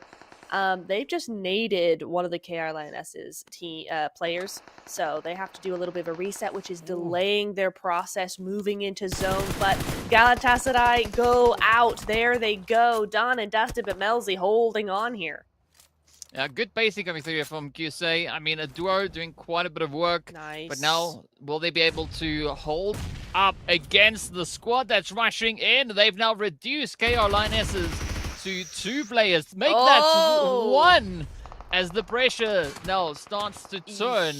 Kusei can definitely still pull a cat out of the bag on this one. Let's see whether or not that is going to be on the cards. So far, the Lionesses being dealt a dirty hand as quite a few knocks made their way on in. Quick finish through coming up here. Now that is Catvein. Could be the next victim, but instead it seems like Melzi's not even going to worry about picking up that knock. Instead, is going to be rushing forward. Oh, she pays the ultimate price, getting stopped in her tracks. And now, Logica does fall to the blue. That's unfortunate from the Lionesses. They were in a good position there. I think they probably should have gone over to AOR, but I understand why they didn't. But it is AOR in the top 2, and it's a 1v2. AOR should win this, right? But don't count her out. We've seen some epic stuff from her before. And she's snaking. Well, as we know, sometimes the saying is, snake it till you make it. Is that going to be applicable right here? And now we don't quite know because Bianca super low on health. So low that, well, she sneaks herself back into the lobby, having to settle for 2nd position. And ARR bring in quite a bit of a turnaround, walking away with an impressive winner chicken dinner, as we did see. I believe that was, 17 points? So 7 of those coming through from eliminations. Mm-hmm. Yeah, really, really good work. And you know what? We talked about that compound coming in at the beginning of the game. They stayed there for the majority of the game, and it really shows you how, if you have a good position, if you've got a strategic position, and you don't have to let it go, don't, because it will win you the game. They had an excellent position. They stayed there as long as they had to, and then they moved in and just wiped everybody else. A really good job from them. Yeah, well, I mean, if it works, it works, and it worked exceptionally well for ARR. So, yeah, I mean, it's unfortunate to see the KR Lionesses falling to the blue. I'm pretty sure that's not what they had hoped for, coming through into those very last few phases of the game. But again, a very contentious play that we had from the teams, especially moving up into Everest. I mean, we had so many teams held in the vicinity, all just fighting back and forth, trying to see who was going to be the one to lock it down. But of course, at the end of the day, it can only be one, and it's none other than AOR silently that snuck their way into that winner chicken dinner, doing so with a very comfortable 17 points on the board. Good stuff. I think this is really the culmination of a fairly decent night they've had so far, right? They've been pretty darn consistent with it. I think we've seen them top 10 most games, so fairly good consistency coming through from them, and it all ends up becoming a win for them. So GG's there. Hilal, though, Galatasaray have to come out on top in some manner for each game, right? And we're seeing it here Mhm. with 318 meters for the longest elimination distance, rivaling Miramar, which we saw in week 2 that Erangel actually had larger elimination distances than even Miramar. Yeah, but that is all a part of the gamble, right? You've got no guarantee Mm-hmm. as to whether or not you're going to hit those shots at that crazy, crazy range. At least the 8 scope doing its work there, bringing in what it needs to. Surprisingly enough, also far less usage of utilities, even though it seemed like we had quite a bit of a bombardment happening up on towards Everest. There was a few, but clearly not as many as we've seen in earlier matches here today. Good to see airdrops also now getting a little bit of more attention, Mm-hmm. right? We had 2 being looted as opposed to the one that we saw a little bit earlier on. But of course, the MVP is going to go over towards Hilal, coming through with those 9 eliminations and Wow. 946. Again, we are looking at that consistency being pretty evident. We are indeed. It's consistent, it's efficient. She's giving off a little bit. Actually, it's more than efficient because she's also got 2 assists, right? So she's got Hmm. 946 damage for 9 knocks, 9 eliminations and 2 assists. That is quite the insane stats coming in for Halal there. Really, really good work for her. Very nice and efficient. And you know what? Ending the night as MVP, not half bad. Yeah, yeah. I mean, well, of course, as we know, it was not only Halal that brought in a few elims across the board. As you can see, we've got many more, right? We got Polia coming through with 3 there. We got Raz also then sneaking in with 3. Lisa picking up 2. But again, look at the damage that we had happening here, right? I mean, Barce also still managing quite a bit of that aggression. 857 damage getting delivered out Mm-hmm. on the battlefield. I mean, you got to give it to these ladies, right? I mean, if it moves, Yeah. it gets led, and you just gotta love it. Yeah, you do. You do. They're so consistent. And they're consistent across the board, right? Yes, Halal went off with 9 eliminations. That happens sometimes. But the rest of them, right? You're seeing 4-3-3-2 with very similar damage spots. So, some Mm. really good work across the board from multiple teams looking really consistent. So, that's what you love to see. Yeah, yeah, you got to get that focus in, and of course, well, these ladies definitely did secure that moving on through here. But of course, I Hmm. guess the big question is going to be what the point structure looks like, right? Where they Indeed. find themselves after match number last of the day, right? We've now watched these ladies play through 5 games, 2 Wrangles, 2 Miramars, and of course that lovely Sanhok that we had just to even out the battlefield. And of course, well, here we go. It is going to be 17 points over onto the Whoa. side there of AOR. Galatasaray coming through with a very consistent 15. KO Lionesses also bringing in a Ooh. good amount of points there, ending on 13. But as you see, Langer's Bliss, right, with a very blissful double-digit finish as well. Yeah, really good consistency from all 4 of these teams. Langer's Bliss have been consistently in the top 6. Karen Lionesses consistently in the top 5 or 6, something like that. So some really, really good work from them. Ending it on a high, right? Yeah, they all wanted to win, sure, but there can only be one winner. And so they've done a really good job nonetheless. So I think they can really feel good about tonight and go forward, think about it, sleep on it, go to bed now, sleep on it, and come back tomorrow really fresh. Yeah, well, you heard Coach Neptura saying, "Go to bed Mhm. now."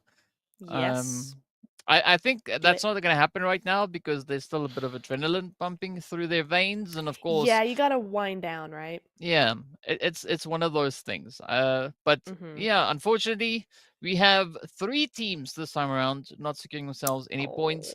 Oh. 27 plus. I mean, at least you can say they've been consistent over the past 5 games that they've had. Oh, yeah. Right? I Not the kind of suppose. consistency that we want for them. We want to Mm-mm. see a few digits being added on here. Hopefully, it was only the day one jitters coming through. I'm hoping to see a much stronger play coming through for them moving into tomorrow. But yeah, that's what we hope for. So maybe the rest is could be well implemented moving into tomorrow's matches.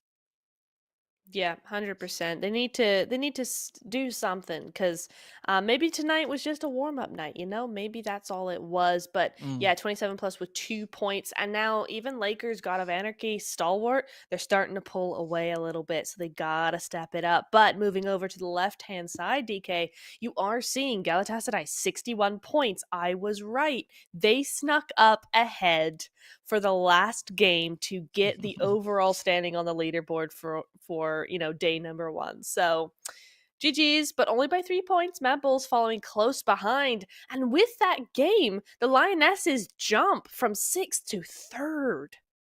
Yeah, I mean, consistency pays off at the end of the day, right? Lionesses definitely going to be looking to finish much stronger in this season's 3 than what we saw them finishing up in the mid-season showdown.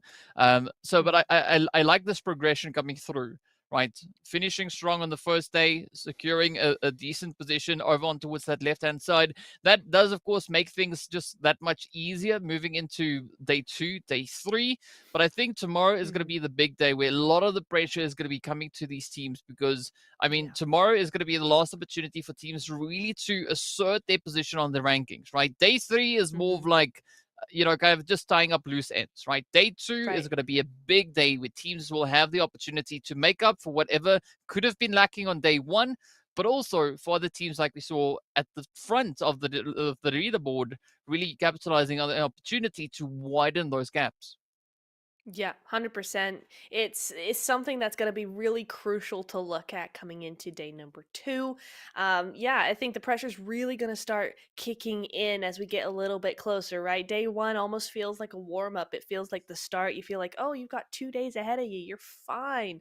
Nah, tomorrow you've only got a few more games left. So we're going to have to see how it's going to go for them. But until then, DK, we are done here this evening.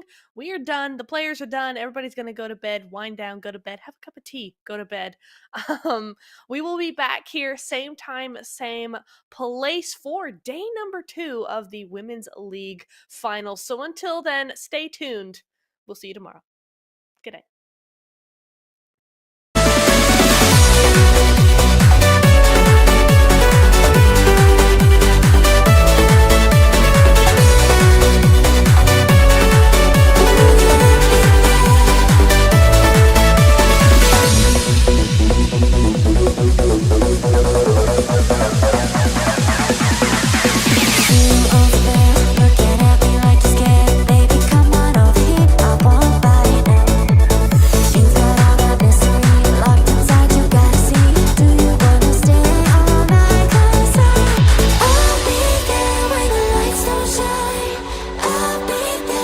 Sleepless nights, I'll be there, make you feel alright.